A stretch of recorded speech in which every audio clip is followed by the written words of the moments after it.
কি করেছিস আয়ান? তুই পাগল হয়ে গেছিস? তুই আমাকে এমন জোর করে কিস করছিস কেন?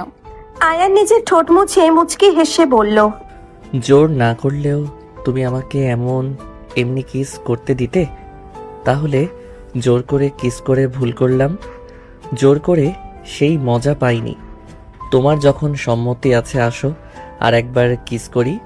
আয়ানের কথা শুনে নদী রেগে আগুন হয়ে বলল, থাপ্পড় চিনিস বেয়াদব ছেলে?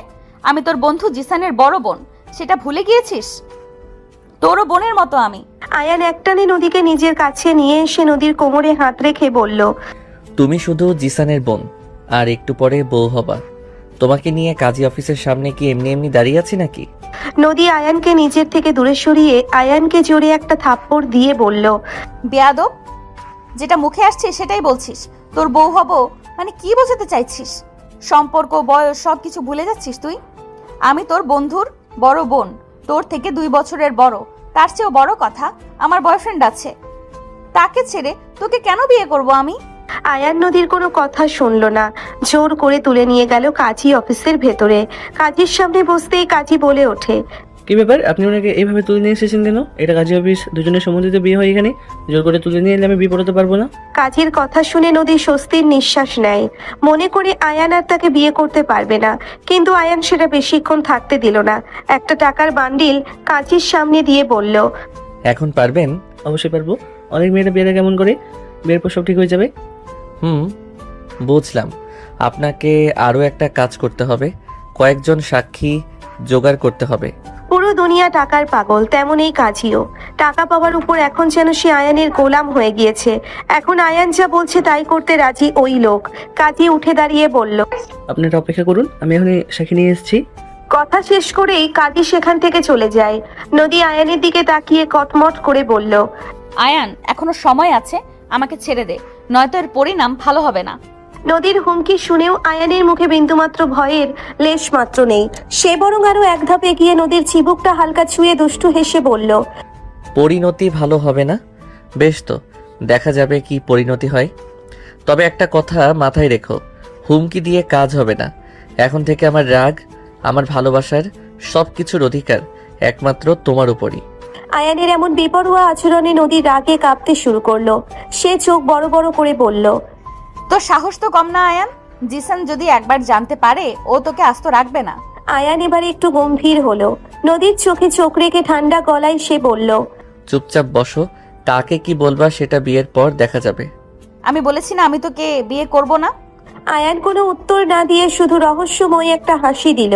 ঠিক তখনই কাজী সাহেব দরজা ঠেলে ভেতরে ঢুকলেন। পেছনে পেছনে আরো 3 জন স্থানীয় লোক সাক্ষী হিসেবে দাঁড়িয়ে আছে। এই যে সাহেব, সাক্ষী জোগাড় করে ফেলেছি, বলুন এবার কবুল বলার পালা তো। কাজীর কথা শুনে নদীর বুকটা আবার কেঁপে উঠল। সে বাঁচার শেষ চেষ্টা হিসেবে কাজীর দিকে তাকিয়ে আকুল হয়ে বলল, দয়া করে আপনি এই বিয়ে পড়াবেন না। ও জোর করে আমাকে ধরে নিয়ে এসেছে, এটা বেআইনি। নদীর কথা শেষ হওয়ার আগেই আয়ান তার হাতটা শক্ত করে নিজের হাতের মুঠোয় বন্দি করে ফেলল। তারপর কাজীর দিকে তাকিয়ে চোখের ইশারায় এগিয়ে যেতে বলল, কাজী সাহেব, আর দেরি করার দরকার নেই, ফর্ম বের করুন, সাক্ষী তো সামনেই আছে। কাজী আর কোনো প্রশ্ন করার সাহস পেল না। তিনি রেজিস্ট্রি খাতা আর কলম এগিয়ে দিলেন আয়ানের দিকে। নদীর চোখে তখন জল চিকচিক করছে, কিন্তু আয়ানের মুখের জেদি অভিব্যক্তি দেখে বোঝা যাচ্ছে আজ কোনোভাবেই সে নদীকে ছাড়বে না। আয়ান বুঝতে পারলো যতই চাপ দিক না কেন নদী কোনোভাবেই কবুল বলবে না। তার চোখে তখন একরোখা জেদ। আয়ান নিজের ফোন বের করে স্ক্রিন অন করলো। কয়েক সেকেন্ড পর সে ফোনটা নদীর সামনে ধরে বলল, ভালো করে দেখো। স্ক্রিনে ভেসে উঠল কয়েকটি অন্তরঙ্গ ছবি। দেখে নদীর মুখ মুহূর্তেই ফ্যাকাশে হয়ে গেল। এসব কি? যদি এখন বিয়েতে রাজি না হও, এই ছবি তোমার বাবার কাছে চলে যাবে। সেটা হার্টের রোগের সহ্য করতে পারবে তো? নদী বিস্ময়ে তাকিয়ে থেকে হঠাৎ বলল, এগুলো ফেক, এগুলো এডিট করা ছবি। আয়ান ঠোঁটের কোণে হালকা হাসি টেনে উত্তর দিল, এই ছবিটা ফেক তুমি জানো, আমি জানি, তোমার বাবা তো জানে না। সুন্দর করে বিয়েতে রাজি হয়ে যাও, নয়তো এগুলো তোমার বাবার কাছে পৌঁছে যাবে। নদীর বুক ধকধক করতে লাগলো। রাগে তার চোখ ভিজে উঠল। তুই খুব নিচে নেমে গেছিস আয়ান। তোমাকে পাওয়ার জন্য আরো নিচে নামতে রাজি আছি।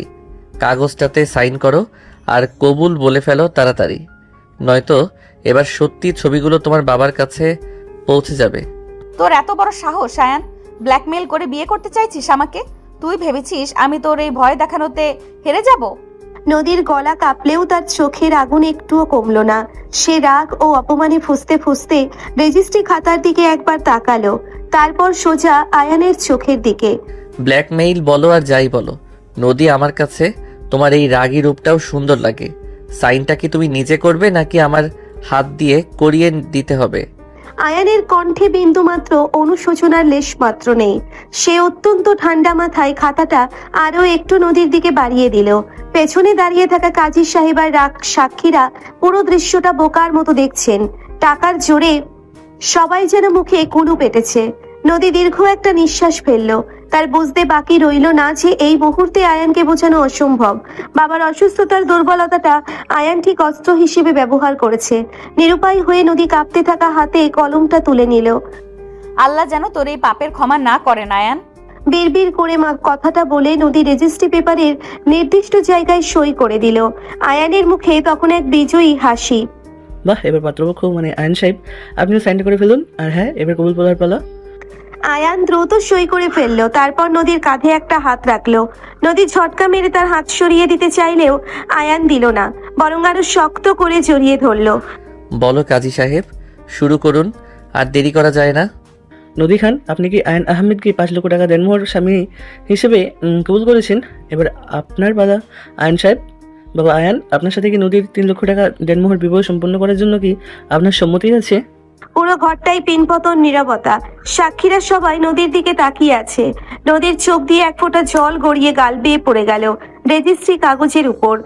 সে ঠোঁট কামড়ে নিজেকে শক্ত করার চেষ্টা করলো।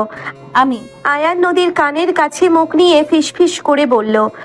বাবার কথাটার কথা ভুলে যেও না নদী। নদী চোখ বন্ধ করে ফেললো। বুকের ভেতরটা দুমড়ে মুচড়ে যাচ্ছে। তবুও বাবার কথা ভেবে সে গলার সমস্ত জোর এক করে ফুটিয়ে তুলল সেই একটি শব্দ, কবুল। নদীর মুখ থেকে কথাটা বের হওয়া মাত্রই কাজী সাহেব আয়ানের দিকে তাকালেন। এবার আপনার পালা আয়ন সাহেব। আয়ান বিন্দুমাত্র সময় নষ্ট না করে নারীর দিকে তাকিয়ে স্পষ্ট ও জোরালো গলায় বলে উঠল, কবুল। বিয়ে সম্পূর্ণ হলো। আয়ান কাজী আর ওই সাক্ষীদের আরো কিছু টাকা দিয়ে নদীর হাত ধরে বাইরে চলে আসে। তখন নদী বলে, বিয়ে তো করেছিস, তোর স্বার্থ হাসিল হয়েছে, এবারে ছবিগুলো ডিলিট কর। আয়ান কোনো তর্কে না গিয়ে ছবিগুলো ডিলিট করে দেয়। তারপর আয়ান নদীকে বলল, বিয়ে হয়ে গেছে মানে এখন তুমি আমার। এখন তুমি ডিভোর্স ছাড়া যা চাইবা তাই তোমাকে আমি দেব। এই বিয়ের ব্যাপারে বাড়ির কেউ যাতে না জানে। ওকে, আমার অনার্স কমপ্লিট হতে 6 মাস বাকি আছে। এই 6 মাস কেউ এই বিয়ের ব্যাপারে জানবে না। অনার্স কমপ্লিট করে বাবার ব্যবসা জয়েন করি, সবার সামনে দিয়ে তোমাকে আবার বিয়ে করে আনবো। আশা করি ততদিনে তুমি আমাকে ভালোবেসে ফেলবে। দিবা স্বপ্ন দেখতে থাকো, তোকে আমি কোনোদিন ভালোবাসবো না। নদীর কথা শেষ হওয়া মাত্রই আয়ান নদীকে টেনে নিজের গাড়ির ভেতরে সিটে বসায়। বসানোর সঙ্গে সঙ্গেই তার উপর ঝুঁকে পড়ে। নদীর প্রতিবাদ করার বা কথা বলার কোনো সুযোগই সে দেয় না। আয়ানের উষ্ণ ঠোঁট দুটো যখন নদীর ঠোঁটের উপর এসে নামে, নদী চমকে ওঠে। নিজেকে ছাড়িয়ে নিতে সে ছটফট করে ওঠে।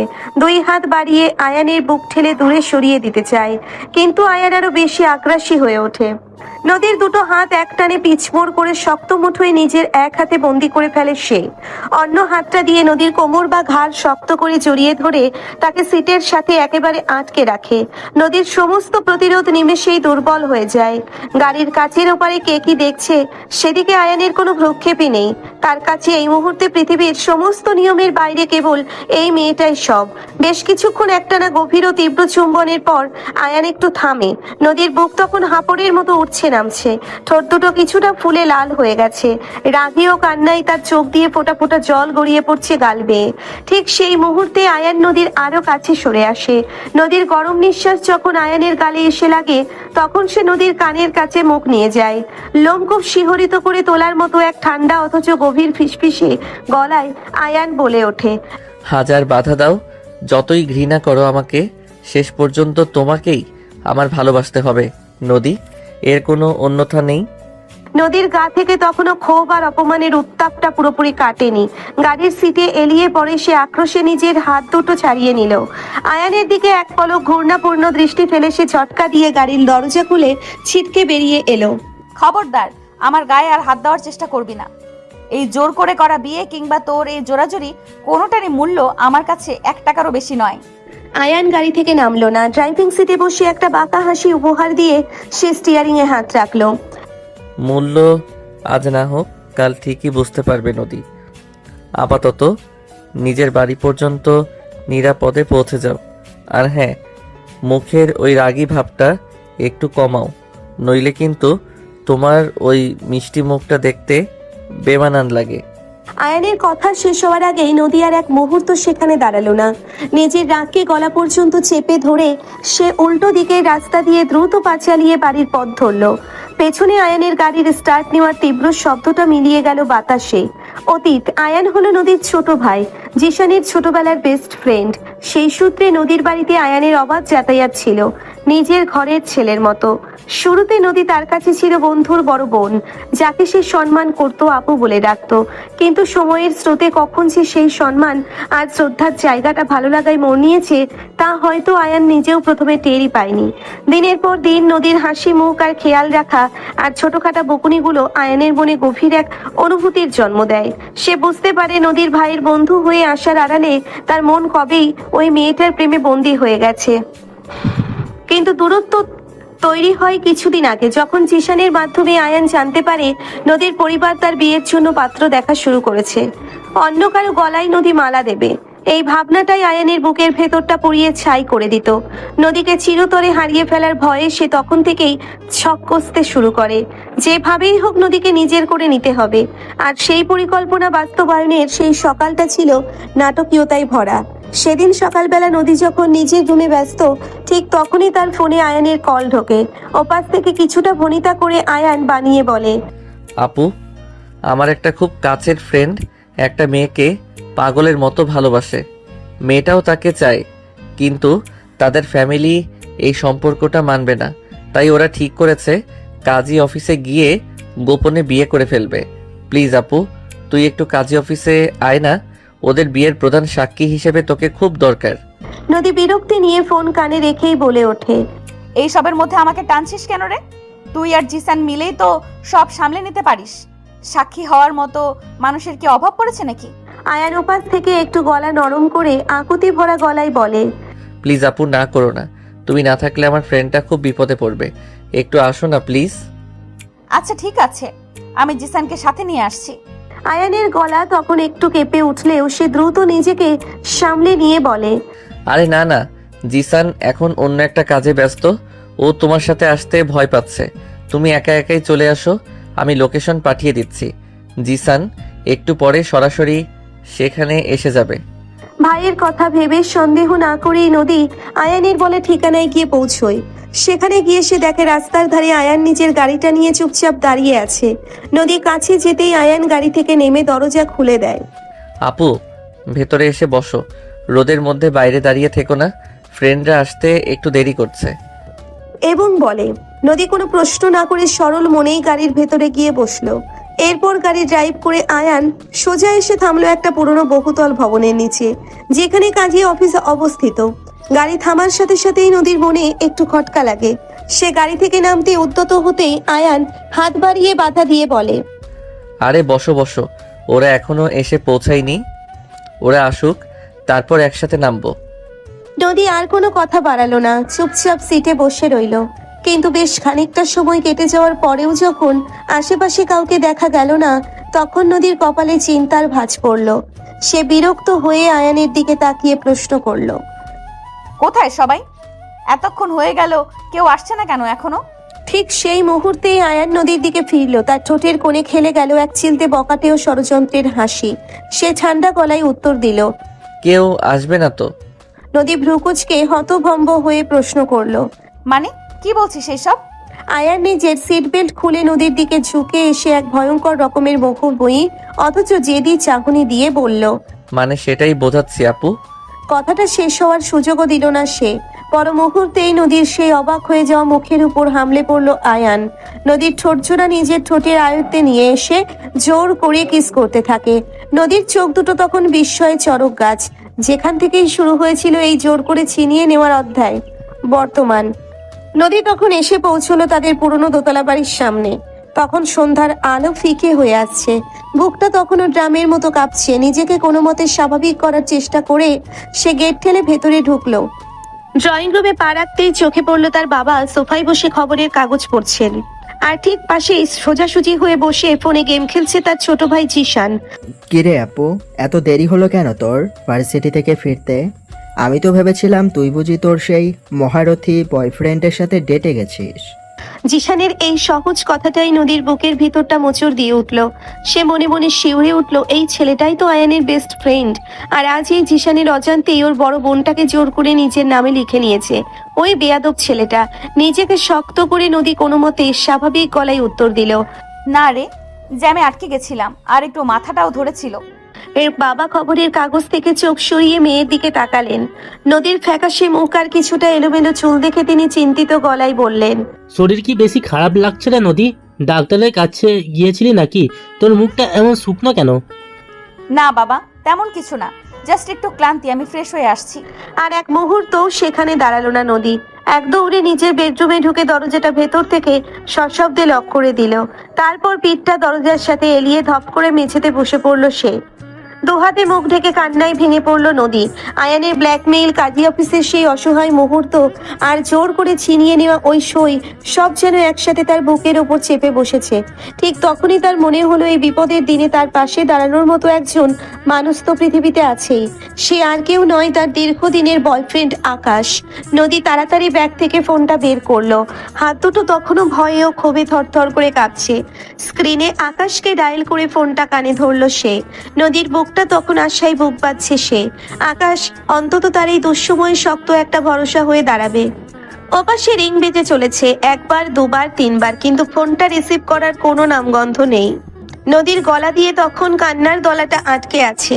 অবশেষে চতুর্থ রিংয়ের মাথায় ওপাশ থেকে লাইনটা রিসিভ হলো, কিন্তু ওপাশ থেকে কোনো নরম বা চিন্তিত কণ্ঠস্বর ভেসে এলো না, বরং শোনা গেল একরাশ বিরক্তি আর অনীহা ভরা গলা। নদী কিছু একটা বলতে যাবে, তার আগেই আকাশ ব্যস্ত গলায় খেকিয়ে উঠল, কি ব্যাপার নদী? এক ফোঁটা শান্তি নেই বুঝি জীবনে? আমি এখন একটা জরুরি মিটিংয়ে ব্যস্ত আছি। এখন ফোন করলে কি মাথাটা আবড়িয়ে যাবে না? রাখছি, পরে ফ্রি হয়ে তোমাকে ফোন করব। আকাশ প্লিজ ফোনটা কেটো না, আমার একটা খুব বড় নদীর কথাটা পুরো শেষ হতেও দিল না আকাশ, তার আগেই মুখের উপর কল কেটে দিল সে। পিক শব্দটা নদীর কানে সূচের মতো বিঁধল। ফোনটার দিকে তাকিয়ে স্তব্ধ হয়ে বসে রইল নদী, যার কাছে সে একটু সান্ত্বনা আর আশ্রয়ের আশা করেছিল। সেই মানুষটাই এভাবে অবহেলা করে ফোন কেটে দিল। অন্যদিকে শহরের এক অভিজাত অ্যাপার্টমেন্টের এসি রুমে তখন অন্য এক পৃথিবীর খেলা চলছে। চার দেওয়ালের বন্দি দুনিয়ায় আকাশ ও তার অন্য প্রেমিকা তানিয়া একে অপরের বাহুডোরে আবদ্ধ হলো। চারপাশের আলো আধারী পরিবেশে তখন শুধু রোমান্টিক মিউজিকের হালকা রেশ আর দুজনের দীর্ঘশ্বাস। ঠিক সেই মুহূর্তে টেবিলে রাখা আকাশের ফোনটা বেজে উঠতেই মুহূর্তের জন্য সেই মোহময় পরিবেশটা নষ্ট হয়ে গেল। আকাশ বিরক্তিতে চোখ মুখ কুঁচকে ফোনটা কেটে নিল। তানিয়া তখন আকাশের কাঁধে হাত রেখে একটু আদুরে ও কৌতূহলী গলায় জিজ্ঞেস করলো, হুশ, এভাবে কে বারবার ফোন করে তোমার মেজাজটা খারাপ করে দিচ্ছে গো? কোনো ক্লায়েন্ট নাকি? মানে এক আত্মীয়র মেয়ে, বড় আঠার মতো লেগে থাকে, সামান্য একটা ব্যাপারেও ফোন করে মাথা খেয়ে দেয়। ভীষণ বিরক্তকর এক মহিলা। তানিয়া ঠোঁটে দুষ্টু হাসি টেনে আকাশের চুলে বিলি কেটে বলল, উফ, তো এত ঝামেলা পোহাচ্ছ কেন? ব্লক করে দাও না তাকে। এসব ফালতু কথা বাদ দাও তো। এসো না, আমাদের মাঝখান থেকে বাইরের সব ডিস্টার্বনেস দূরে সরিয়ে রাখি। আজ শুধু আমি আর তুমি। তানিয়ার ওই মাদকী চাহনি আর শরীরের উত্তাপে আকাশ মুহূর্তের মধ্যে নদীর ফোন কলের কথা সম্পূর্ণ ভুলে গেল। নদীর কান্নায় ভেজা অসহায় কণ্ঠস্বর বা তার বিপদের কথা আকাশের কাছে তখন এক পয়সারও মূল্য পেল না। সে তানিয়ার আরো কাছাকাছি ঝুঁকে পড়ে হারিয়ে গেল এক নিষিদ্ধ রোম্যান্সের গভীরে। অন্যদিকে আয়ান গাড়ি ড্রাইভ করে নিজের অ্যাপার্টমেন্টের নিচে এসে পৌঁছলো। গাড়ি পার্ক করে লিফটে উঠতে উঠতে তার মুখে লেপ্টে ছিল এক অদ্ভুত বিজয়ের হাসি। পকেট থেকে ফোনটা বের করে সে এক পলক তাকিয়ে দেখলো সেই ডিলিট করে দেওয়া ছবিগুলোর ব্যাকআপ ফোল্ডারের দিকে। দরজা খুলে নিজের ফ্ল্যাটে ঢোকার সাথে সাথেই সোফায় পা ছড়িয়ে বসা তার ছোট্ট ভাই অয়নের দেখা মিলল। অয়ন তখন একটা চিপসের প্যাকেট থেকে চিপস মুখে পুড়ছে। কি ভাই, সারাদিন তোমার কোনো পাত্তাই পাওয়া গেল না, কোথায় ছিলে বলতো? সে দুপুর থেকে ফোন দিয়েছে, রিসিভ করার নাম নেই। আয়ান অয়নের কাঁধে একটা হালকা থাপ্পড় দিয়ে কুল ভঙ্গিতে নিজের ঘড়িটা খুলতে খুলতে বলল, একটু জরুরি কাজে বাইরে গিয়েছিলাম রে অয়ন, নিজের একটা ফিউচার সেট আপ নিয়ে ব্যস্ত ছিলাম তো তাই খেয়াল করিনি। Future set up? বাহারে, পড়াশোনা শেষ না করতেই এত কিসের টেনশন তোমার? নাকি লুকিয়ে লুকিয়ে কোনো কাণ্ড কারখানা পাকাচ্ছিস? অয়নের এই সাধারণ রসিকতা শুনে আয়ানের ঠোঁটের কোণে হাসিটা আরো একটু চওড়া হলো। সে মনে মনে ভাবলো, তুই তো ঘুণাক্ষরেও জানিস না রে অয়ন, তোর এই ভাই আজ কি করে এসেছে। আয়ান মনে মনে এসব বললেও মুখে বলে, কাগজ কলমের কিছু কাজ ছিল ভাই, তবে চিন্তা করিস না, সব ঠিকঠাক জায়গায় এসে গেছে। অয়ন কাঁধ ঝাঁকিয়ে আবার নিজের ফোনে মনোযোগ দিল। আয়ান নিজের রুমের দিকে এগোতে এগোতে একবার ভাবলো নদীর কথা। রাগে থরথর করে কাঁপা সেই মুখটা ভেসে উঠতেই আয়ানের চোখ দুটো চকচক করে উঠল।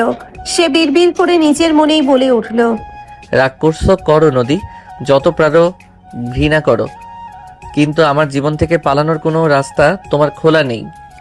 2 ঘন্টা পর আকাশ এভাবে ফোন কেটে দেওয়ার নদী আরো ভেঙে পড়ে। কি করবে বুঝতে পারছে না। ঠিক সেই সময় নিস্তব্ধতা ভেঙে হঠাৎ বেজে উঠল তার ফোনটার রিংটন। স্ক্রিনের দিকে তাকাতেই নদীর চোখের জল যেন আরো বেড়ে গেল। ভেসে উঠেছে সেই মানুষটার নাম, আকাশ। নদী এক পলক ফোনের দিকে তাকিয়ে থেকে কাপা হাতে কল রিসিভ করে কানের কাছে ধরলো। একটা মায়াবী গলার স্বর, যেন একটু আগে সেই রুক্ষ ব্যবহারটা বিন্দু বিসর্গও তার মনে নেই। সরি জান, আমি আসলে ভীষণ একটা জরুরি ক্লায়েন্টের মিটিংয়ে ফেসে গিয়েছিলাম। সত্যি বলছি, মাথাটা এত গরম ছিল যে তোমার সাথে অমনভাবে রাগারাগি করে ফেলেছি। প্লিজ রাগ করো না তো শোনা। তুমি তো জানোই কাজের চাপে মাঝে মাঝে আমি কেমন পাগল হয়ে যাই। বলো কি বলবা বলেছিলে? কি এমন বিপদ হলো যে অমন কান্নাকাটি করছিলে? আকাশের এই গলে যাওয়া গলা আর একরাশ মিষ্টি কথায় নদীর জমাট বাঁধা অভিমানগুলো নিমেষেই বরফের মতো গলতে শুরু করলো। ও কান্নামাখা ভারী গলায় বলল, তুমি জানো আকাশ, আজ আমার উপর দিয়ে কি একটা বড় ঝড় বয়ে গেছে। আমার মনে হচ্ছিল পৃথিবীটা বুঝি আজ উল্টে গেছে, অথচ তুমি তখন আমার ফোনটা কেটে দিলে। আরে আমার পাগলিটা, ওই যে বললাম না, ওই মিটিংটার কারণে বাধা কাজ করছিল। আর এভাবে কথা বলো না তো, বুকটা কেমন জানি করে ওঠে। কালকে সকালে কি তোমার সাথে দেখা করা যাবে? একটু সামনাসামনি বসতে হবে, জরুরি কিছু কথা আছে তোমাকে নিয়ে। কাল সকালে? হঠাৎ কাল সকালে দেখা করতে চাইছিস কেন?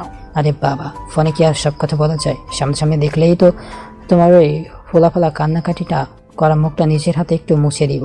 বলো, কাল সকাল 10টায় সে আমাদের পরিচিত ক্যাফেতে আসতো তো? নদী কিছু একটা ভেবে জবাব দেয়, ঠিক আছে, কাল সকালে আমি যাচ্ছি। ব্যাস, এই তো আমার লক্ষ্মী মেয়ে। কাল সকালে একদম অন টাইমে চলে এসো। রাখছি এখন, লাভ ইউ। লাইন কেটে গেল। নদী ফোনটা বিছানায় ছুড়ে দিয়ে জানালার দিকে তাকিয়ে জীবনের হিসেব কষতে থাকে। পরের দিন সকালের সোনালি রোদে চারপাশটা ঝলমল করছে। কিছুক্ষণ পর আকাশ চলে আসে। আকাশ সোজা এসে নদীর সামনের চেয়ারে বসলো। তারপর নদীর হাতটা নিজের হাতের মুঠোয় নিয়ে একটি মায়াবী হাসি দিয়ে বলল, সরি স্টোরি রাতের জন্য। এবার বলো, কাল হঠাৎ এত আপসেট হয়ে যাওয়ার কারণ কি? কে এমন করলো আমার এই প্রিন্সটার সাথে?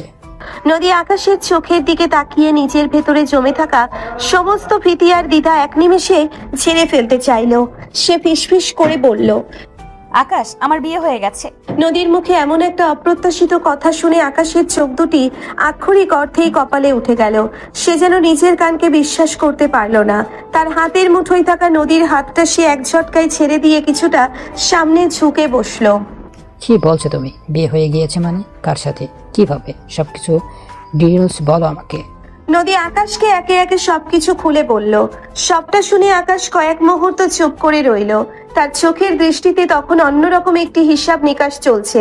সে কিছুটা গম্ভীর হওয়ার ভান করে চিবুকে হাত দিয়ে বলল, বুঝতে পারছি পরিস্থিতি কতটা খারাপ ছিল, কিন্তু এই আয়ান ছেলেটা দেখতে কেমন? এই ছেলের পিক আছে তোমার কাছে? নদী মাথা নেড়ে সম্মতি জানালো। সে দ্রুত নিজের মোবাইলটা ব্যাগ থেকে বের করে গ্যালারিতে ঢুকলো।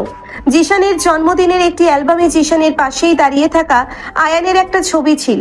নদীর স্ক্রিনটা আকাশের দিকে ঘুরিয়ে দিয়ে বলল, এই যে জিসানের পাশে যে ছেলেটা দাঁড়িয়ে আছে, ওটাই আয়ান। ও বয়সে আমার থেকে ছোট, অথচ ওর স্পর্ধাটা একবার দেখো। আকাশ একদৃষ্টিতে মোবাইলের স্ক্রিনে ভেসে থাকা আয়ানের ছবিটার দিকে তাকিয়ে রইল। কয়েক সেকেন্ড পার হতেই আকাশের কপালের চিন্তার ভাঁজগুলো ম্যাজিকের মতো উধাও হয়ে গেল। অবাক হওয়া মুখটা নিমেষেই পাল্টে গেল, বরং তার বদলে আকাশের ঠোঁটের কোণে ফুটে উঠল এক শয়তানি আর কুটিল হাসি। নদীর চোখে চোখ না রেখেই সে মনে মনে একটা জঘন্য পরিকল্পনা বুনে ফেলল। তারপরও আকাশ প্রথমে একটু গম্ভীর হওয়ার নাটক করলেও পর মুহূর্তেই তার ঠোঁটের কোণে এক কুটিল ও আত্মবিশ্বাসী হাসি ফুটে উঠল। সে নদীর হাত দুটো নিজের হাতে তুলে দিয়ে অত্যন্ত আশ্বস্ত করার সুরে বলে উঠল, এইটুকু ব্যাপারে নিয়ে এত ভেবো না তো নদী। একটা ছোট লোক ব্ল্যাকমেল করে জোর করে বিয়ে করলেই কি সব শেষ হয়ে গেল নাকি? তুমি একদম টেনশন করো না, আমি সব ব্যবস্থা করছি। ওই আয়ান ছেলেটাকে এমন একটা শিক্ষা দিব যে সে নিজেই তোমার পা ধরে ডিভোর্স পেপার সাইন করতে বাধ্য হবে। আইন আর পুলিশ দিয়ে ওর গুন্ডামি বের করে দিব আমি। আকাশের কথা শুনে নদী মুখে স্বস্তি দেখা দিল। ঠিক সেই মুহূর্তে ক্যাফের সামনের পার্কিং লটে এসে থামলো আয়ানের গাড়ি। গাড়ি থেকে নেমে আয়ান তার ছোট ভাই অয়নকে ইশারায় বলল, অয়ন তুই এক কাজ কর, ভেতরে গিয়ে টেবিল বুক কর আর কোল্ড কফি অর্ডার কর। আমি গাড়িটা ঠিকমতো পার্ক করে 1 মিনিটের মধ্যে আসছি। ঠিক আছে ভাইয়া, তাড়াতাড়ি এসো কিন্তু। অয়ন ক্যাফের ভেতরে চলে গেল। আয়ান গাড়ি লক করে পেছনের দিকে তাকাতেই তার চোখ আটকে গেল ক্যাফের বারান্দার ঠিক বাইরের একটি কর্নারে। সে দেখল নদীর পরনে সেই চিরপরিচিত সালোয়ার কামিজ, আর তার সামনে দাঁড়িয়ে অত্যন্ত ঘনিষ্ঠ ভঙ্গিতে কথা বলছে এক অচেনা যুবক আকাশ। এই দৃশ্য দেখে আয়ান রাগে ফেটে পড়ে। কোনো কিছু না ভেবে চোখের পলকে আয়ান লম্বা পায়ে হেঁটে এগিয়ে গেল সোজা সেই টেবিলের দিকে। নদীর ঠিক সামনে গিয়ে সে যখন দাঁড়ালো, তার পুরো শরীর রাগে থরথর করে কাঁপছে। আশেপাশের মানুষগুলোর উপস্থিতির তোয়াক্কা না করে আয়ান ঠান্ডা অথচ বরফ শীতল গলায় সোজা প্রশ্ন ছুড়ে দিল নদীর দিকে, তুমি এখানে কি করছো? আয়ানের এমন হঠাৎ উপস্থিতিতে নদী চমকে উঠে সিট ছেড়ে দাঁড়িয়ে পড়ল। তার মুখের রং ফ্যাকাশে হয়ে গেল। এক মুহূর্তের জন্য সে থমকে গেলেও পর মুহূর্তেই নিজেকে শক্ত করে রাগী গলায় জবাব দিল, আমি আমার বয়ফ্রেন্ডের সাথে দেখা করতে এসেছি। তোর এই নোংরামির কথা আমি ওকে সব খুলে বলেছি, বুঝলি? নদীর মুখ থেকে বয়ফ্রেন্ড কথাটা বের হওয়া মাত্রই আয়ানের সমস্ত সংযমের বাঁধ ভেঙে গেল। তার রাগ যেন এক মুহূর্তেই দ্বিগুণ হয়ে আগ্নেয়গিরির মতো ফেটে পড়ল।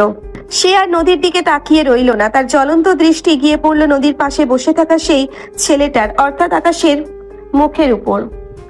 আকাশের দিকে তাকাতেই আয়ানের রাগ বেড়ে দ্বিগুণ হয়ে গেল, কারণ সামনে দাঁড়ানো এই ছেলেটাকে আয়ান খুব ভালো করেই চেনে।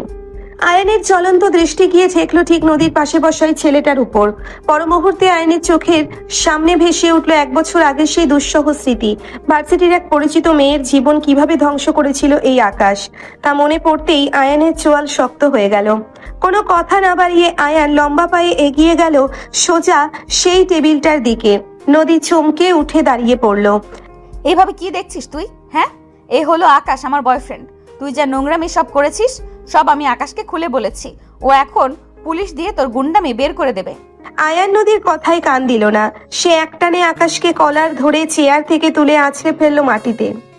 কি কি করছিস তুই? ছাড় আমাকে। আয়ান, পাগল হয়ে গেছিস নাকি? ছাড় ওকে বলছি। আয়ান নদীকে এক ধাক্কায় সরিয়ে দিয়ে আকাশের শার্টের কলারটা আবার খামছে ধরলো। তারপর সজোরে একটা ঘুষি বসালো আকাশের গালে। তোর কি মনে আছে 1 বছর আগে আইন বিভাগের ওই মেয়েটার সাথে কি করেছিলে? বিয়ের প্রলোভন দেখিয়ে শারীরিক সম্পর্ক করে যখন ছুঁড়ে ফেলে দিয়েছিলে, সেদিন মেয়েটা সুইসাইড করতে গিয়েছিল। আমার হাতে মারও খেয়েছিলি। আজ আবার নদীর জীবন নিয়ে খেলা করতে এসেছো হারামজাদা।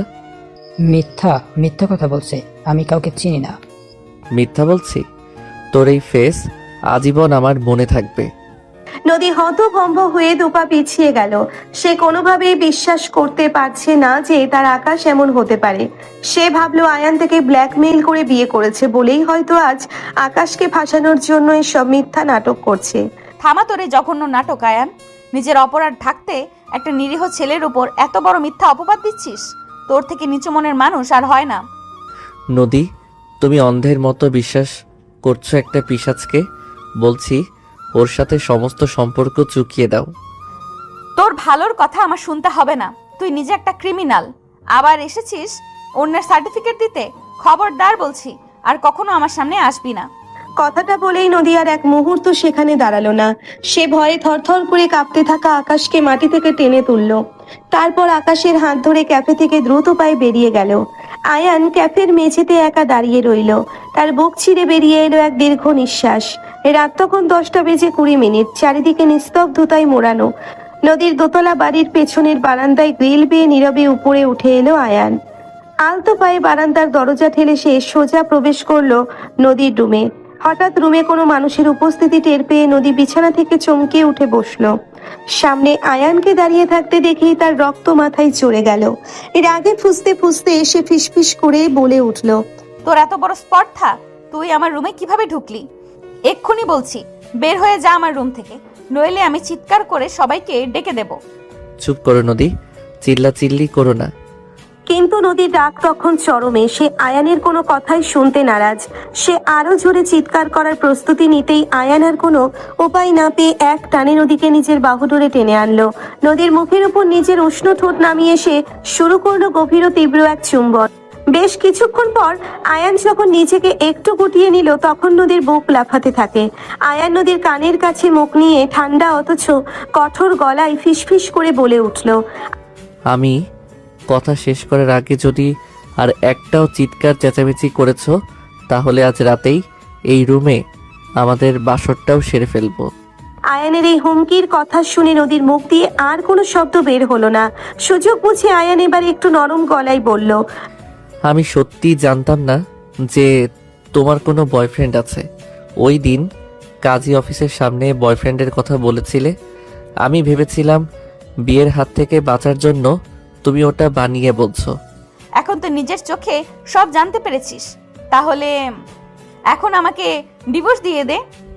ডিভোর্স আমি সত্যিই দিতাম, মাফও চাইতাম তোমাদের কাছে যদি আজ আকাশের জায়গায় অন্য কোনো ভালো ও ভদ্র ছেলে থাকতো। কিন্তু ওই লম্পট প্লেবয় ছেলের কাছে গিয়ে তোমার জীবন আমি নিজের হাতে ধ্বংস হতে দেব না। জোর করে বিয়ে করেছি, বেশ করেছি। নদী আকাশকে সে অন্ধের মতো বিশ্বাস করে। আয়ান যখন আকাশকে লম্পট বলে গালি দিল তখন নদীর ধৈর্যের বাঁধ পুরোপুরি ভেঙে গেল। সে দাঁতে দাঁত চেপে আয়ানকে উদ্দেশ্য করে একের পর এক অত্যন্ত বাজে এক কটু কথা শুনিয়ে দিল এবং আঙ্গুল উঁচিয়ে দরজা দেখিয়ে চেঁচিয়ে বলল, বের হয়ে যা আমার রুম থেকে, এক মুহূর্ত এখানে দাঁড়াবি না, তোর মুখ দেখতেও আমার ঘেন্না করছে। নদীর এমন চরম ঘৃণা আর গলার আওয়াজ শুনে আয়ান আর এক মুহূর্তও সেখানে দাঁড়িয়ে থাকলো না। তার চোয়াল শক্ত হয়ে গেল। শেষবারের মতো নদীর দিকে একটা শীতল দৃষ্টি ফেলে সে যেভাবে এসেছিল ঠিক সেভাবেই বারান্দার গ্রিল বেয়ে রাতের অন্ধকারে মিলিয়ে গেল। আয়ান চলে যাওয়ার পর নদীর রুমের নিস্তব্ধতা যেন আরো ভারী হয়ে চেপে বসলো। নিজের বিছানার কোণে হাঁটু গেড়ে বসে নদী তখনও থরথর করে কাঁপছে। নদী নিজের ফোনটা হাতে তুলে নিল। আকাশকে একটা ফোন বা অন্তত একটা টেক্সট করা দরকার। ক্যাফেতে যা ঘটে গেছে তারপর আকাশের অবস্থা কেমন আছে তা জানার জন্যে নদীর মনটা ছটফট করে উঠল। সে দ্রুত ডায়াল প্যাডে গিয়ে আকাশের নাম্বারে কল করলো। ওপাশে কয়েকবার রিং হওয়ার পরই লাইনটা রিসিভ হওয়ার পর ওপাশ থেকে ভেসে এলো আকাশের ভাঙা ও আতঙ্কিত কণ্ঠস্বর। নদী, তুমি এখন আমাকে ফোন করছো কেন? ওই গুন্ডা ছেলেটা তোমার কে বলতো? ও তো আস্তে একটা পাগল। ও যেভাবে আমার উপর চড়া হয়েছিল আমি জীবনেও এমন পরিস্থিতির মুখোমুখি হয়নি। সরি আকাশ, আমার সত্যি খুব খারাপ লাগছে তোমার জন্য। ওই আয়ানটা একটা আস্ত বেয়াদব। ও যেভাবে জোর করে, মানে যা যা করেছে সবকিছুর জন্য আমি লজ্জিত। তুমি এখন কেমন আছো বলো? কোথাও আঘাত লেগেছে নাকি? আমার কথা বাদ দাও নদী, ওই ছেলের সাথে তোমার আসল সম্পর্কটা কি সেটা আগে পরিষ্কার করো। ও যেভাবে দাবি করেছে যে তুমি ওর মানে বসেই তো, আমি এইসব জগখিচুড়ি সম্পর্ক সহ্য করতে পারবো না। হয় তুমি ওই ছেলের সাথে সব যোগাযোগ চিরতরে বন্ধ করে দাও, না হয় আমার কথা ভুলে যাও। আকাশের এই শেষ কথাটি নদীর বুকে একটা ধাক্কার মতো এসে লাগলো। এমন বলছো কেন আকাশ? তুমি তো জানোই আমি ওকে কতটা ঘৃণা করি। সে জোর করে ওই কাজটা করেছে। আমি তো তোমাকেই ভালোবাসি আকাশ। তাহলে প্রমাণ করো, কাল সকালে শহরের ওই পুরনো পার্কের সামনে এসে দাঁড়াও। আমি তোমাকে যা বলবো তোমাকে সেটাই করতে হবে। যদি আমাকে সত্যি ভালোবেসে থাকো তবে কাল সকালে আমার কাছে চলে এসো। রাখছি এখন। নদীর গলাটা কান্নার আওয়াজে ধরে এলো।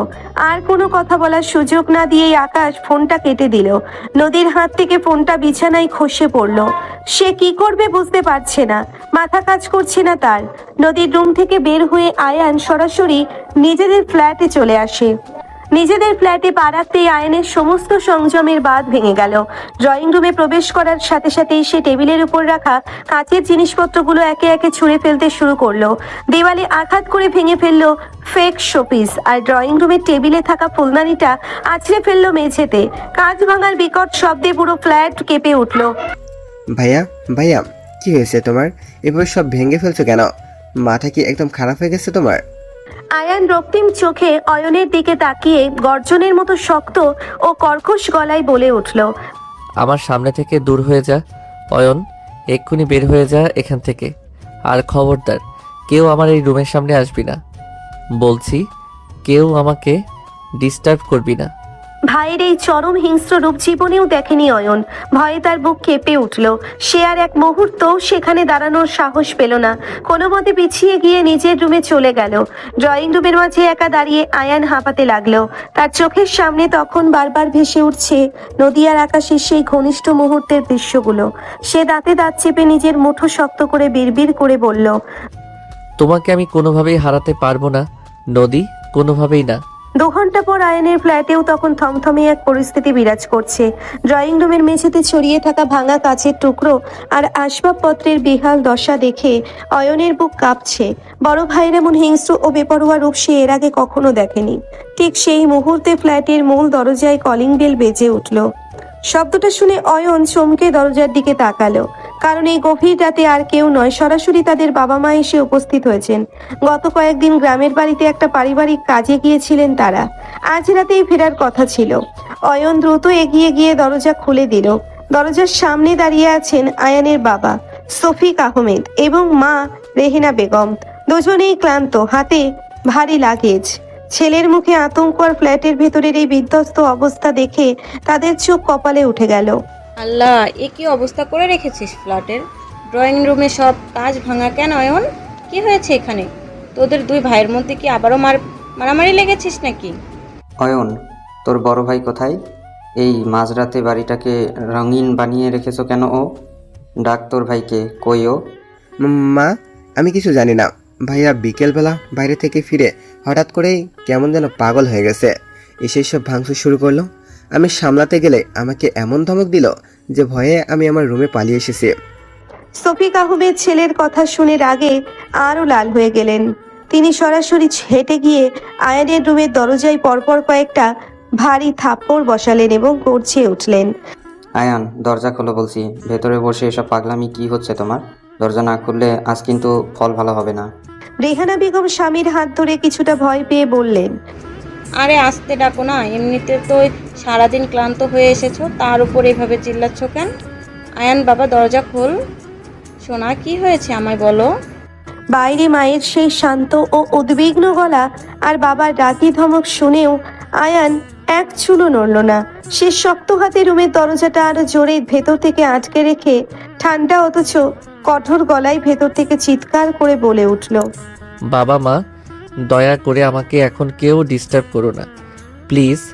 নিজেরা রুমে যাও, আমাকে আমার মতো একা থাকতে দাও বলছি। একা থাকতে দেবো মানে কি? দরজা খোলো বলছি। পড়াশোনা শেষ না করে এসব কিসের বাহাদুরি শুরু করেছিস তুই? ঘরে 12টা বাজিয়ে দিয়ে বলছিস ডিস্টার্ব না করতে। আমি বলেছি না কেউ আমার সাথে কথা বলতে এসো না। আমার মেজাজ এখন একদম ঠিক নেই, প্লিজ বলছি চলে যাও। আয়ানের এই একরোখা ও কঠোর গলায় পরিষ্কার বোঝা যাচ্ছে ভেতরের অবস্থা কতটা জটিল। বাবা শফিক আহমেদ রাগে ফুঁসতে লাগলেন আর মা রেহেনা বেগম ছেলের এমন আচরণে বুক চাপড়ে দুশ্চিন্তায় ভেঙে পড়লেন। পরের দিন সকালে নির্দিষ্ট সময়ে পার্কের সেই পরিচিত কোণটায় এসে পৌঁছলো নদী। চারপাশের কোলাহল ছাপিয়ে তার নিজের বুকের স্পন্দনটাই যেন কানে বাজছে। একটু সামনে তাকাতে এসে দেখতে পেল একটা বেঞ্চে বসে আছে আকাশ।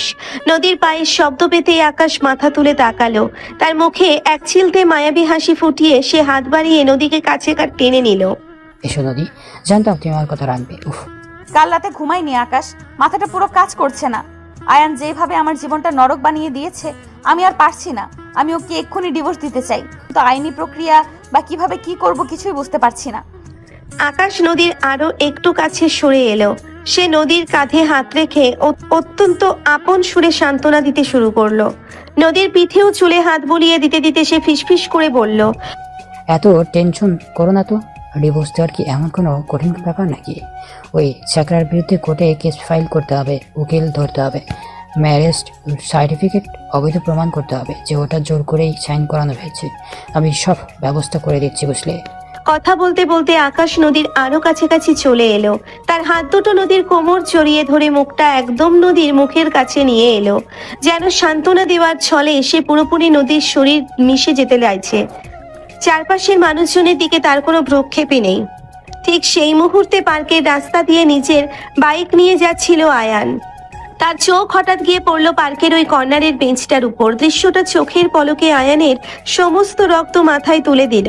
সে দেখল যে লম্পট মেয়েটার জীবন ধ্বংস করতে চেয়েছিল, সেই আকাশ এখন তার নিজের বউ নদীকে অত্যন্ত অশালীন ও ঘনিষ্ঠভাবে জড়িয়ে ধরে আছে।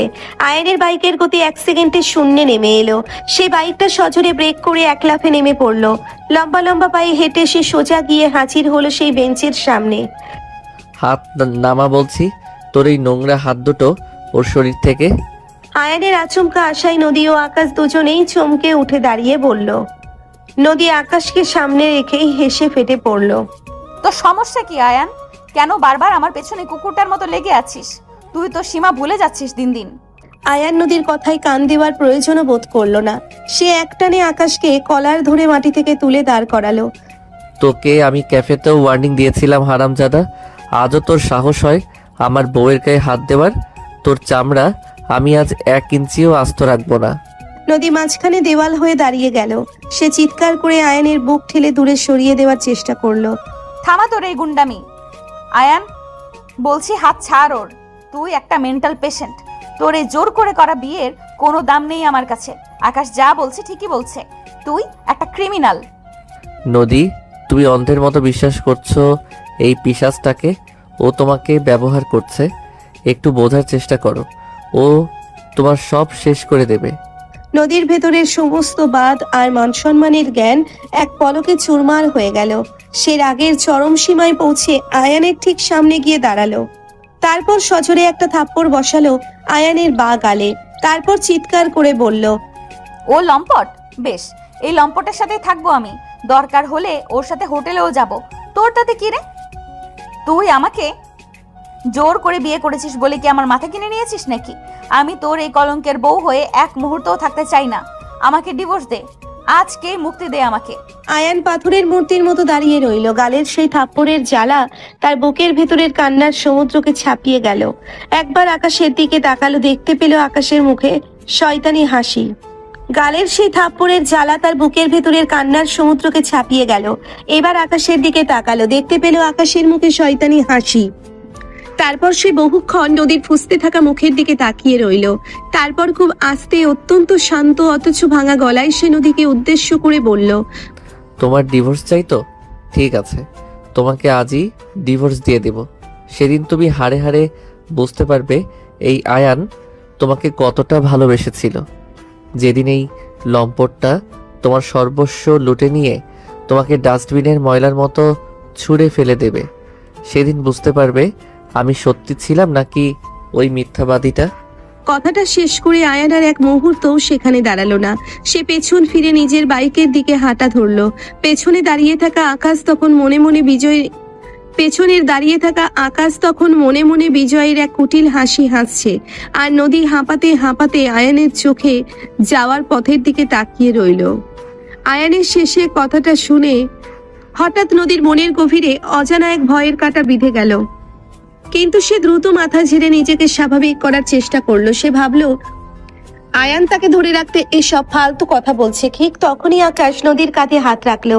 তার মুখে তখন বিজয়ের সন্তুষ্ট এক হাসি। ছেড়ে দাও তো ওই পাগলটাকে নদী। ও তো মাথায় ঠিকঠাক কাজ করছে না বলেই আজেবাজে বকছে। চলো এই সুযোগে আমরা ডিভোর্স পেপারটা উকিলের ব্যাপারে ফাইল করে ফেলি। আজ বিকালের দিকে একটা ভালো রেস্টুরেন্টে বসি, কেমন? নদী আকাশের দিকে তাকালো, কিছুটা আচ্ছন্ন গলায় সে শুধু মাথা নেড়ে সম্মতি জানালো। ঠিক আছে। থেকে বাড়ি ফিরে আয়ান সোজা নিজের রুমে ঢুকে দরজাটা ভেতর থেকে লক করে দিল। নদীর বলা সেই কথাগুলো, ও লম্পটের সাথেই থাকবো আমি, আমাকে ডিভোর্স দে, তার বুকের ভেতরটা মুচড়ে যাচ্ছিল, আর ধরে রাখতে পারলো না সে। বালিশে মুখ গুজে কান্নায় ভেঙে পড়লো আয়ান। তার বুক ছিঁড়ে বেরিয়ে এলো এক বুক চাপা কষ্ট। ঠিক সেই মুহূর্তে দরজায় কড়া নাড়লেন রেহেনা বেগম। ছেলের কান্নার শব্দ তার কানে আসতেই তিনি চিন্তিত হয়ে দরজা ধাক্কা দিতে লাগলেন। আয়ান, দরজা খোলো বাবা, ভিতরে কি হচ্ছে এসব? তুই কাঁদছিস কেন?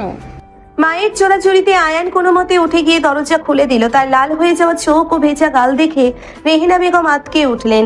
এ কি অবস্থা তোর? এভাবে কাঁদছিস কেন রে? কি হয়েছে আমাকে বল।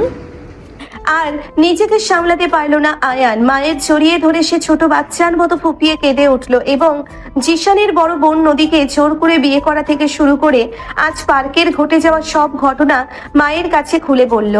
সব শোনার পর রেহেনা বেগম কয়েক মুহূর্ত পাথরের মতো দাঁড়িয়ে রইলেন। তারপর গম্ভীর গলায় বললেন, আয়ান, তোর থেকে আমি এটা আশা করিনি। একটা মেয়েকে তার ইচ্ছের বিরুদ্ধে তুলে নিয়ে বিয়ে করেছিস, এটা তো খুব ঘৃণ একটা কাজ।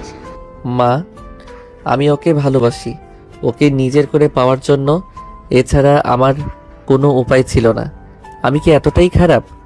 আমাকে কি একটু ভালোবাসা যায় না?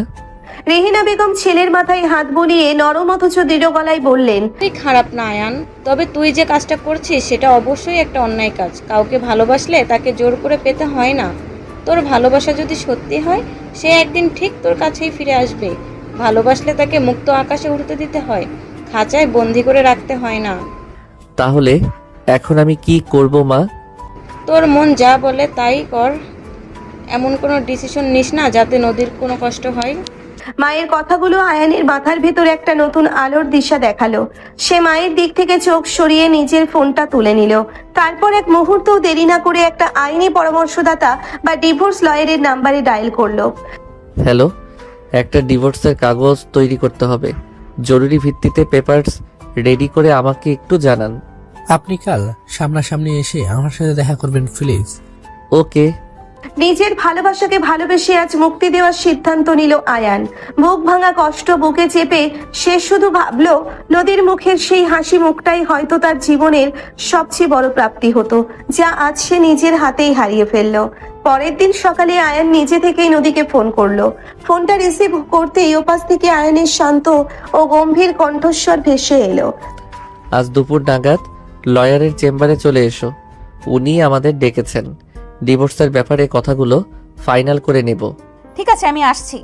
নির্দিষ্ট সময়ে নদী ও আয়ান দুজনেই এসে হাজির হলো শহরের এক নামকরা আইনজীবীর চেম্বারে।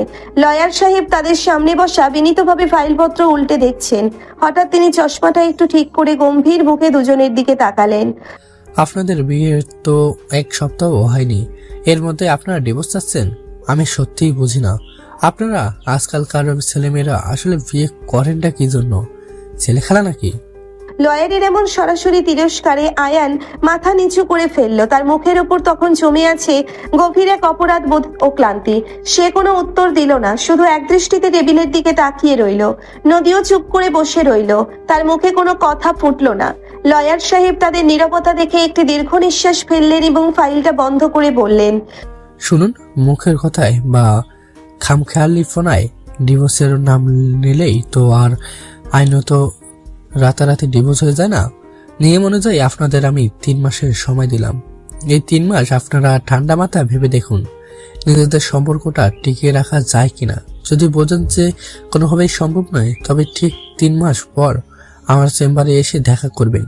তখন আমি আপনাদের আইনসম্মতভাবে ডিভোর্স করিয়ে দেব। লয়ারের কথা শেষ হওয়ার পর দুজনে আর এক মুহূর্তও সেখানে বেশিক্ষণ দাঁড়ালো না। তারা একে একে চেম্বার থেকে বেরিয়ে এলো বাইরে ফুটপাতে। বাইরের রোদে দাঁড়িয়ে আয়ান পকেট থেকে হাত বের করে অত্যন্ত শান্ত ও ভারী গলায় নদীকে বলল, চিন্তা করো না নদী, এই 3 মাস কেউ তোমাকে বিরক্ত করবে না। আমার তরফ থেকে কোনো জোর থাকবে না। এই 3 মাস শুধু এই বিয়ের নামক বোঝাটা বয়ে বেড়াও, তারপর তো তুমি চিরতরে মুক্তি পেয়েই যাচ্ছ। কথাটা বলে নদীকে আর কোনো উত্তর দেওয়ার সুযোগ দিল না আয়ান। সে আর পেছন ফিরে তাকালো না, সোজা নিজের রাস্তার দিকে হাঁটতে শুরু করলো। নদী স্থবির হয়ে দাঁড়িয়ে রইল আয়ানের চলে যাওয়ার পথের দিকে তাকিয়ে। তার বুকের ভেতরটা কেমন যেন খালি খালি ঠেকতে লাগলো। এভাবেই দেখতে দেখতে কেটে গেল দীর্ঘ 2 মাস। সময়ের পরিবর্তনে চারপাশের অনেক সমীকরণই বদলে গেছে। আয়ান নিজেকে পুরোপুরি ব্যস্ত রেখেছে তার পড়াশোনা আর ভবিষ্যতের লক্ষ্য নিয়ে। নদীকে মন থেকে মুছে ফেলার হাজারো চেষ্টা সে চালিয়েছে, যদিও তা সহজ ছিল না। জিশানের সাথেও সে আগের মতো যোগাযোগ রাখেনি, কারণ জিশানের সামনে গেলেই তার মনের ভেতর এক অদ্ভুত অপরাধ বোধ মাথা চারা দিয়ে উঠত। সে যে তার বন্ধুরই বড় বোনকে জোর করে নিজের জীবনে জড়িয়ে ফেলেছে।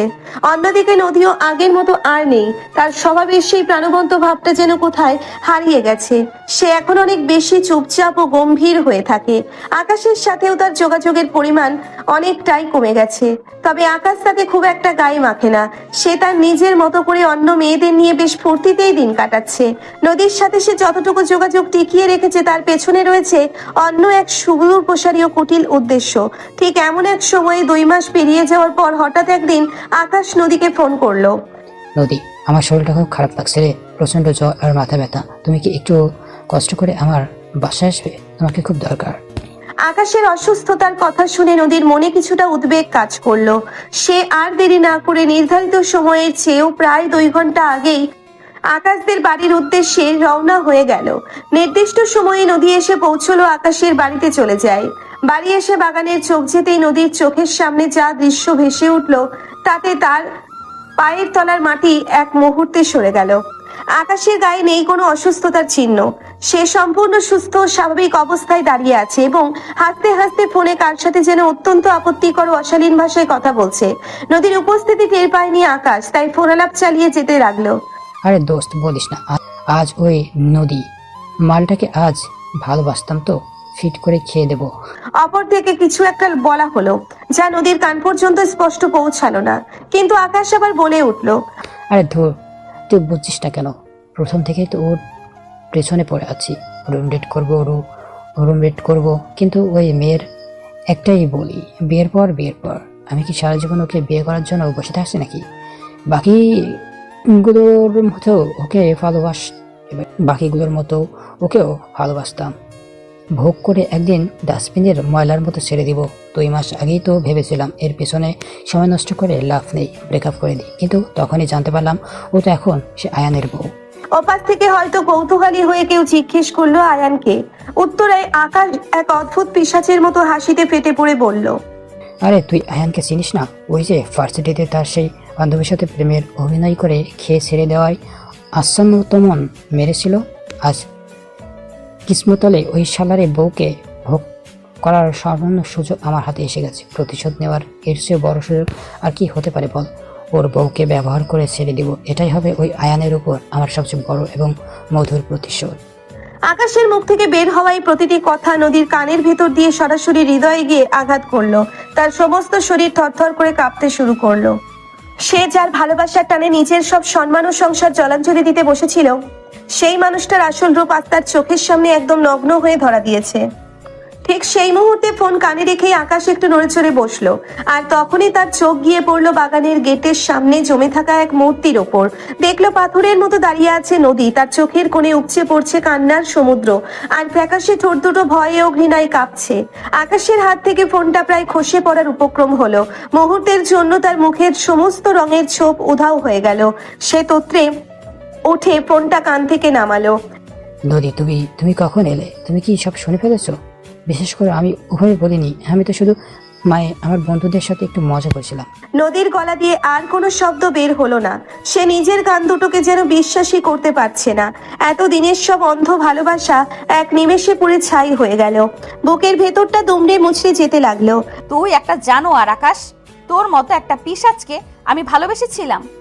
নিজের সব কিছুর বিনিময়ে তোর উপর ভরসা করেছিলাম। ধিক্কার জানাই তোকে। তোর এই নোংরা মুখের দিকে তাকাতেও আমার এখন ঘৃণা লাগছে। নদীর এই তীব্র ঘৃণা আর ক্ষোভের বিস্ফোরণ দেখে আকাশের ভেতরের মুখোশটা পুরোপুরি খসে পড়ল। সে বুঝতে পারলো আর অভিনয় করে লাভ নেই। তীরে এসে তরি ডুবে যাওয়ার এই ক্ষোভে সে মুহূর্তেই হিংস্র হয়ে উঠল। তার চোখে তখন শয়তানের দৃষ্টি। হ্যাঁ, ঠিকই শুনেছিস, যা বলেছিস সব সত্যি বলেছি। তোর মতো বোকা মেয়েকে পটিয়ে নিজের ইচ্ছা পূরণ করা ছাড়া আমার আর কোনো কাজ ছিল না। তুই ভেবেছিস আমি তোকে সত্যি ভালোবাসতাম? তুই তো একটা আস্ত কথা নদী। একটা ডাহাবোকা। আকাশের এক মুহূর্ত অপেক্ষা করলো না, রাগে ও ক্ষোভে ফেটে পড়ে সে এক পা দুপা করে তেড়ে এলো নদীর দিকে, যেন এখনই তার গায়ে হাত তুলবে। কিন্তু নদী আর সেখানে এক সেকেন্ডও দাঁড়ালো না। সে নিজের চোখের জল মুছে এক দৌড়ে বাগানের গেট পার হয়ে রাস্তায় বেরিয়ে এলো। পেছন থেকে আকাশ তখনও চেঁচিয়ে উঠছিল, কিন্তু নদীর কানে আর সেসবে কোনো প্রভাব পড়লো না। সে শুধু কাঁদতে কাঁদতে একটানা ছটফট করতে করতে বাড়ির পথ ধরলো। নদী তখন বিধ্বস্ত শরীরে বাড়ির গেট দিয়ে প্রবেশ করলো। তখন তার চুলগুলো এলোমেলো, চোখে জল শুকিয়ে তৈরি হয়েছে ভয়ের এক দীর্ঘ লাইন। ড্রয়িং রুমে পা রাখতেই চোখে পড়লো ছোট ভাই জিশানের। নদীর এই বিভৎস রূপ দেখে জিশানার এক মুহূর্ত স্থির থাকতে পারলো না। আপু, তোর এই অবস্থা কেন? কে কি করেছে তোর সাথে? বল আমাকে। ভাইয়ের এই স্নেহের ডাক শোনার পর নদী আর নিজের কান্ডার বাঁধ ধরে রাখতে পারলো না। সে জিশানকে জড়িয়ে ধরে হাউমাউ করে কেঁদে ফেললো এবং ফুপিয়ে ফুপিয়ে আকাশের সেই নির্মম ও ঘৃণ্য সত্যিগুলো একে একে সব বলে দিল। সব শোনার পর জিশানের মুখের অভিব্যক্তি বদলে গেল। সে একটু গম্ভীর হয়ে নদীর পিঠে হাত রেখে বলল, আকাশ যে এমন একটা পিচাস সেটা তো তুই 2 মাস আগেই তোমাকে জানিয়েছিল আয়ান। তখন তো তুই বিশ্বাস করিসনি। আজ নিজ চোখে দেখে বুঝলি তো আয়ান সেদিন মিথ্যে বলেনি। জিশানের মুখে আয়ানের কথা শুনে নদী চমকে উঠে পিছিয়ে দাঁড়ালো। তার চোখে তখন চরম বিস্ময়।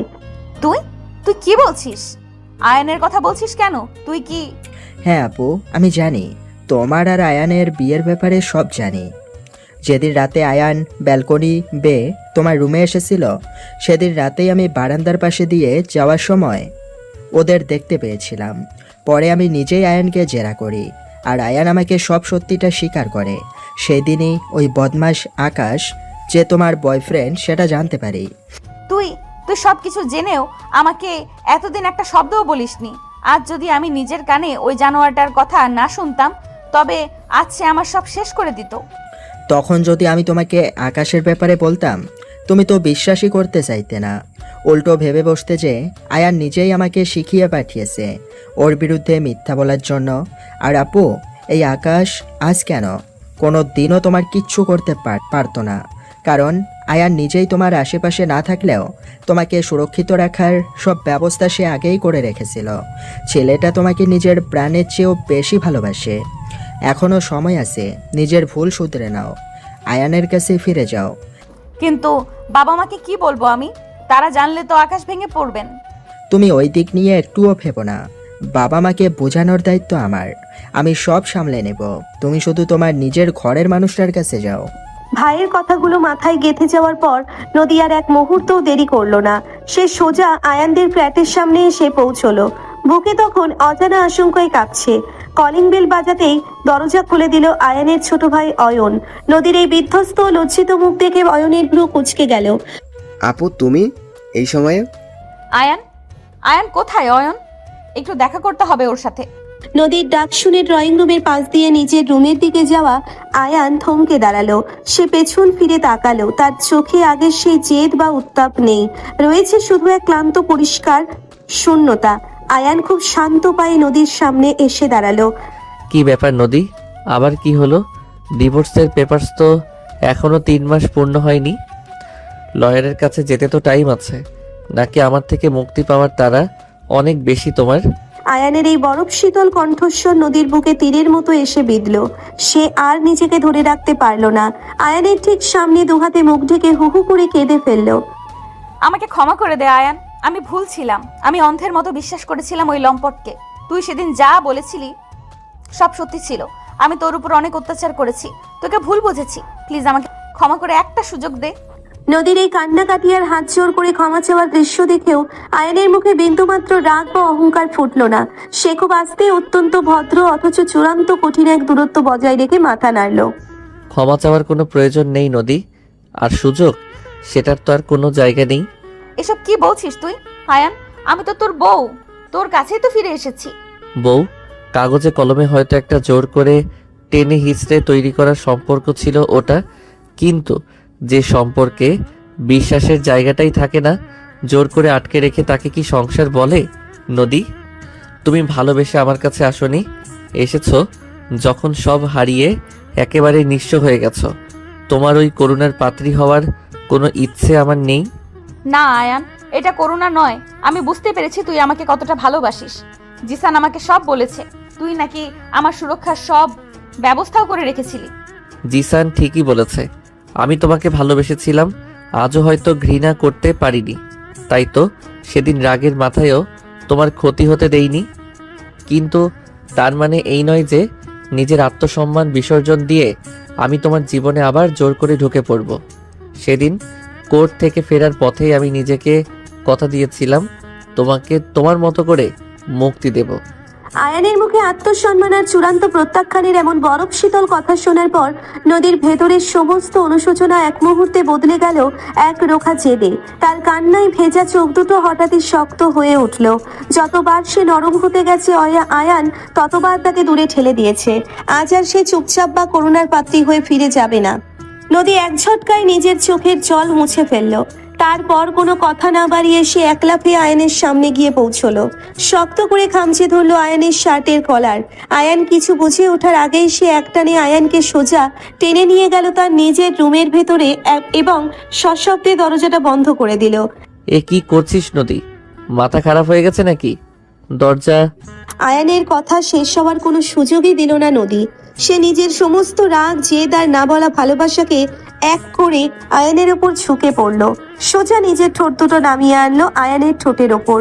প্রথমে আয়ান চমকে গিয়ে কিছুটা পিছু হটতে চাইলেও নদী তার কলার আরো শক্ত করে খামচে ধরে তাকে নড়াচড়ার কোনো সুযোগই দিল না। নদীর এই হঠাৎ আগ্রাসী ও বেপরোয়া রূপ দেখে আয়ান স্তম্ভিত হয়ে গেল। নদীর উষ্ণ ও কাপা ঠোঁট আয়ানের ঠোঁটের সাথে মিশে এক তীব্র উত্তাপের সৃষ্টি করলো। জিভের আলতো ছোঁয়া আর গভীর এক নাছোড়বান্দা আবেগে চুম্বনের তীব্রতা মুহূর্তের মধ্যে বাড়তে লাগলো। আয়ানের অবাধ্য ঠোঁটের প্রতিটি কোণ নদী নিজের আয়ত্তে নিয়ে যেন তাকে একেবারে স্তব্ধ করে দিল। নদীর ভেতরের সেই জেদি আক্রোশ আর উত্তাল নিঃশ্বাস আয়ানের ঠোঁট দুটোকে অবশ করে তুলল। বেশ কিছুক্ষণ ধরে চলা এই গভীর, তীব্র ও ওলটপালট করে দেওয়া চুম্বনে পুরো ঘরটার বাতাস যেন ভারী হয়ে গেল। আয়ানের দুহাত তখন শক্ত হয়ে ঝুলে রইল। সে যেন বিশ্বাসই করতে পারছে না তার সামনে থাকা এই মেয়েটা ঠিক কি করে চলেছে। একসময় নদী হাঁপাতে হাঁপাতে মুখটা একটু সরিয়ে নিল। আয়ানের বুক তখন হাঁপড়ের মতো উঠছে নামছে। তার ঠোঁট দুটো কিছুটা ফুলে লাল হয়ে গেছে আর চোখে ভাসছে এক অচেনা ঘোর লাগা বিস্ময়। চোখের আগুন আর ঠোঁটের কোণে এক বকাটে ও বিজয়ী হাসি ফুটিয়ে আয়ানের ঠিক চোখের দিকে তাকিয়ে ঠান্ডা ও স্পষ্ট গলায় বলে উঠল, এতদিন তুই তোর রূপ দেখিয়েছিস আয়ান, জোর করেছিস, ব্ল্যাকমেল করেছিস, এখন আবার দূরে ঠেলে দিয়েছিস। এবার আমি আমার আসল রূপ দেখাবো, দেখি তুই আমাকে কিভাবে ডিভোর্স দিস। কথাটা বলেই নদী এক মুহূর্ত আর সেখানে দাঁড়ালো না। নদী নিজের হাতের তালু দিয়ে নিজের লাল হয়ে যাওয়া ঠোঁট দুটো আলতো করে মুছতে মুছতে সে সশব্দে রুমের দরজা খুলে বেরিয়ে এলো। ড্রয়িং রুমে তখন দাঁড়িয়ে ছিল অয়ন। সে ভাইয়ের রুমের দিকে তাকিয়ে হাঁ হয়ে আছে। সবকিছু যেন তার মাথার ওপর দিয়ে ঝড় বয়ে যাওয়ার মতো চলে গেছে। অয়ন তোতলাতে গিয়েও কিছু বলতে পারলো না। সে গুটি গুটি পায়ে এগিয়ে এসে দেখলো বড় ভাই আয়ান রুমের দরজার সামনে পাথরের মূর্তির মতো দাঁড়িয়ে আছে। আয়ানের নিজের হাত তখন নিজের ঠোঁটের উপর রাখা আর তার চোখে মুখে লেপ্টে আছে এক অদ্ভুত ও গভীর ঘোর। পরের দিন সকালবেলা আয়ানের বাবা মা অফিসে চলে গেছে। বাড়িতে তখন শুধু আয়ান ও অয়ন। অয়ন ইতিমধ্যে আয়ান আর নদীর বিয়ের সম্পর্কে জেনে গিয়েছে। সেই ভাইয়ের রাগ কমাতে নদীর পক্ষে কাজ করছে। অয়নের সাহায্যে ওদের বাড়িতে ঢোকে নদী। আয়ান তখন নিজের রুমের ডেস্কে বসে ল্যাপটপে ভার্সিটির অ্যাসাইনমেন্টের কাজ করছিল। ঠিক সেই মুহূর্তে তার রুমের দরজাটা আলতো করে খুলে এলো। কোনো শব্দ না করে ঘরে প্রবেশ করলো নদী। তার পরনে হালকা রঙের একটি সুন্দর সালোয়ার কামিজ, চুলে খোপা করা আর হাতে একটা ট্রের ওপরে রাখা আয়ানের খুব পছন্দের ফ্রেশ কফি এবং গরম গরম আলুর চপ। আয়ান ল্যাপটপ থেকে চোখ না তুলতেই বুঝতে পারলো কে এসেছে। সে গম্ভীর গলায় বলল, তোমাকে বলেছিলাম না নদী, এখানে আসার কোনো প্রয়োজন নেই, আর এসব নাটক করে। আয়ানের কথা শেষ হওয়ার সুযোগই দিল না নদী। সে সোজা আয়ানের ডেস্কের সামনে এসে দাঁড়ালো।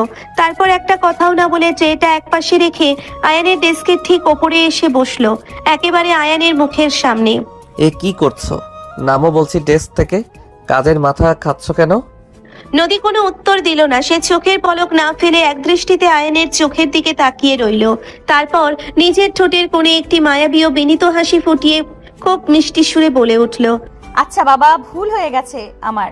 রাগারাগি, পাজিমি, তোমার উপর চোটপাট সব ভুল।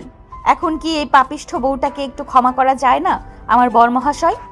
নদীর এই হঠাৎ মিষ্টি ও ন্যাকামো সুর শুনে আয়ানের ভেতরের গম্ভীর খোলসটা এক সেকেন্ডের জন্য নড়ে উঠল। তার ঠোঁটের কোণে অজান্তেই একটা মুচকি হাসি উকি দিতে চেয়েছিল, কিন্তু সে দ্রুত নিজেকে সামলে নিয়ে আপ্রাণ চেষ্টা করে মুখের ভাব শক্ত করে রাখলো। এসব চিপ রোমান্স বা তেল মারা কথা আমার উপর খাটবে না নদী, তুমি প্লিজ বাড়ি যাও। নদী বুঝলো আয়ান উপর থেকে রাগ দেখালেও মনে মনে গলে গেছে, সে সহজে হার মানার পাত্রী নয়। পরের দিন সে আবার এক নতুন ফন্দি আঁটলো। আয়ান যখন বিকেলে নিজের বাইক নিয়ে রাস্তায় বের হবে, ঠিক তখনই বাইকের সামনে এসে দাঁড়িয়ে গেল নদী। আয়ান বাইকের ব্রেক কষে বিরক্ত মুখে হেলমেটটা একটু উপরে তুলে বলল, তোমার সমস্যা কি নদী? এভাবে রাস্তায় পথ আটকাচ্ছ কেন? নদী বাইকের হ্যান্ডেলের উপরে দুই হাত রেখে সোজা আয়ানের চোখের দিকে তাকিয়ে একটু নাটকে দীর্ঘশ্বাস ফেললো, তারপর করুণ গলায় বলল, রাস্তা আটকায়নি তো, তোমার গাড়িতে প্রাণ দিতে এসেছি। তুমি তো আমাকে ডিভোর্স দিয়েই ছাড়বে বলছিলে। ভাবলাম আমার মরণের পর তোমার সেই সাধের ডিভোর্স পেপারটা অন্তত সোজা হয়ে যাবে। পাগলামি করো না তো, সরো বলছি রাস্তা থেকে। পাগল তো তোমার নামেই হয়ে আছি। একটু হাসো না প্লিজ। কাল থেকে ঠোঁট ফুলিয়ে এমন গম্ভীর হয়ে আছো কেন? কিউট লাগে না তোকে গম্ভীর হলে? আর নিজেকে ধরে রাখতে পারলো না আয়ান। নদীর এই অদ্ভুত কাণ্ড কারখানা আর তার চোখের ওই মায়াবী আকুতি দেখে তার মুখের শক্ত খোলসটা ভেঙে চুরমার হয়ে গেল। হেলমেটের আড়াল থেকে তার ঠোঁটের কোণে চওড়া একটা হাসি ফুটে উঠল, যা সে হাজার চেষ্টা করেও লুকাতে পারল না। মনে মনে হাসতে হাসতে গম্ভীর গলায় বাইক স্টার্ট দিয়ে বলল, মাথাটা পুরো গেছে তোমার, চলো ফালতু বকবক না করে বাড়ি ফেরো বলছি। আয়নের মুখে যতই রাগ দেখাক না কেন, তার চোখের সেই হাসি খুশি চমক নদী ঠিকই দেখতে পেল। সে বুঝতে পারলো বরফ গলতে শুরু করেছে, আর সেই বরফ পুরোপুরি গলাতে এই আয়ানকে আর বেশি দিন লাগবে না। নদীর এই নাছোড়বান্দা জেদ আর একের পর এক মিষ্টি কাণ্ড দেখে আয়ানের সেই পাথরের মতো শক্ত খোলসটা অবশেষে চিরতরে ভেঙে চুরমার হয়ে গেল। সে বুঝতে পারলো এই মেয়ের জেদের সাথে লড়াই করে জেতার সাধ্য তার অন্তত নেই। এক সপ্তাহ পর সন্ধ্যাবেলা নদী বাড়ির সদর দরজা নক করতেই দরজা খুলে দেয় অয়ন। অয়ন নদীকে দেখে বলল, এখনো রাগ ভাঙতে পারো নাই ভাবি? না রে, এখনো পারি নাই, তবে এখানে একটা হেস্তনেস্ত করেই যাব। আজ হয় এসপার, না হয় ওসপার। Best of luck. নদী আয়ানের রুমের দিকে আসে। আয়ান নিজের রুমের ডেস্কে বসে বই খাতা নিয়ে ব্যস্ত ছিল। ঠিক তখনই ঘরের দরজাটা আবার খুলে গেল। কোনো শব্দ না করে ঘরে প্রবেশ করলো নদী। তার মুখে এবার রাগ বা অভিমানের লেশ মাত্র নেই, রয়েছে কেবল এক মিষ্টি বিজয়ী হাসি। সে সোজা এসে দাঁড়ালো আয়ানের চেয়ারের ঠিক পাশে। আয়ান ল্যাপটপ থেকে চোখ তুলে মৃদু বিরক্ত হওয়ার ভান করে বলল, আবার এলে কেন নদী? তোমাকে না বলেছি? আয়ানের কথা শেষ হলো না। নদী এক মুহূর্ত সময় নষ্ট না করে সরাসরি আয়ানের ঘাড়ের ওপর ঝুঁকে পড়ল। সে নিজের দুই হাত দিয়ে আয়ানের গলা জড়িয়ে ধরে একেবারে তার কোলের উপর বসে পড়ল। নদীর এই হঠাৎ আক্রমণে আয়ান তো একেবারে বাকরুদ্ধ। এ কি করছো? কেউ যদি দেখে ফেলে? দেখুক না, আমার নিজের স্বামী, তার কাছে আসতে আবার কার অনুমতি নেব শুনি? কতক্ষণ ধরে গম্ভীর হয়ে বসে থাকবে আর কত নাটক করবে শুনি? আয়ান আর নিজেকে ধরে রাখতে পারলো না। তার চোখের সেই কৃত্রিম গম্ভীর ভাবটা নিমেষেই কর্পূরের মতো উবে গেল। ঠোঁটের কোণে ফুটে উঠল এক গভীর সর্বগ্রাসী হাসি। সে আর কোনো প্রতিরোধ করলো না, বরং নিজের দুই হাত বাড়িয়ে নদীর কোমর শক্ত করে জড়িয়ে ধরে তাকে আরো একটু নিজের কাছে টেনে নিল। খুব তো অহংকার দেখাচ্ছিলে সেদিন কাজী অফিসের সামনে, যখন জবরদস্তি ধরে এনেছিলাম তখন তো কান্নাকাটি করে আকাশ ভেঙেছিলে। এখন আবার নিজে থেকে এসে কোলের উপর চেপে বসলে যে। আয়ানের চুলে আঙ্গুল চালাতে চালাতে আদুরে গলায় বলল, সেখানের পরিস্থিতি আর আজকের পরিস্থিতি কি এক নাকি? পাজি ছেলে, সেদিন তো মাথা ঠিক ছিল না। আর তাছাড়া তুমি যেভাবে আমাকে আঁচড়ে ধরে রেখেছিলে, অন্য কেউ হলে তো কবেই পালিয়ে যেত, কিন্তু আমি তো তোমার ওই জেটটার কাছে হেরে গেছি অয়ন। আয়ান আর কোনো কথা বাড়ালো না। নদীর নরম ও মায়াবী চোখের দিকে তাকিয়ে সে নিজের সমস্ত অভিমান, রাগ আর দূরত্ব এক নিমেষে বিসর্জন দিল। সে নদীর আরো কাছে মুখ নিয়ে গিয়ে আলতো করে নিজের ঠোঁট দুটো রেখে দিল নদীর কপালে। তারপর গাল বেয়ে সোজা এসে মিশে গেল নদীর ঠোঁটের সাথে। দীর্ঘ বাধা ভুল বোঝাবুঝি আর মেঘ কেটে যাওয়ার পর অবশেষে তাদের জীবনে এলো সেই সোনালী দিন। আকাশের সেই নোংরা মিথ্যা আর প্রতারণা ধুলোয় মিশে যাওয়ার পর নদী ও আয়ানের সম্পর্ক নতুন এক আলোয় সেজে উঠল। দুই পরিবারের সম্মতি এবং জিশান ও অয়নের অক্লান্ত উদ্যোগে অবশেষে ধুমধাম করে আয়োজিত হলো তাদের জাঁকজমকপূর্ণ বিয়ের অনুষ্ঠান। পুরো বাড়িটা যেন এক টুকরো স্বর্গে পরিণত হয়েছে। চারপাশের উজ্জ্বল রজনীগন্ধা আর গোলাপের সুবাসে বাতাসে ভারী, নিয়ন আলোর রোশনাই আর সানারার মিষ্টি সুর চারপাশের পরিবেশকে এক মাত্রায় নিয়ে গেছে। কমিউনিটি সেন্টারটি যেন আলোয় ঝলমল করছে।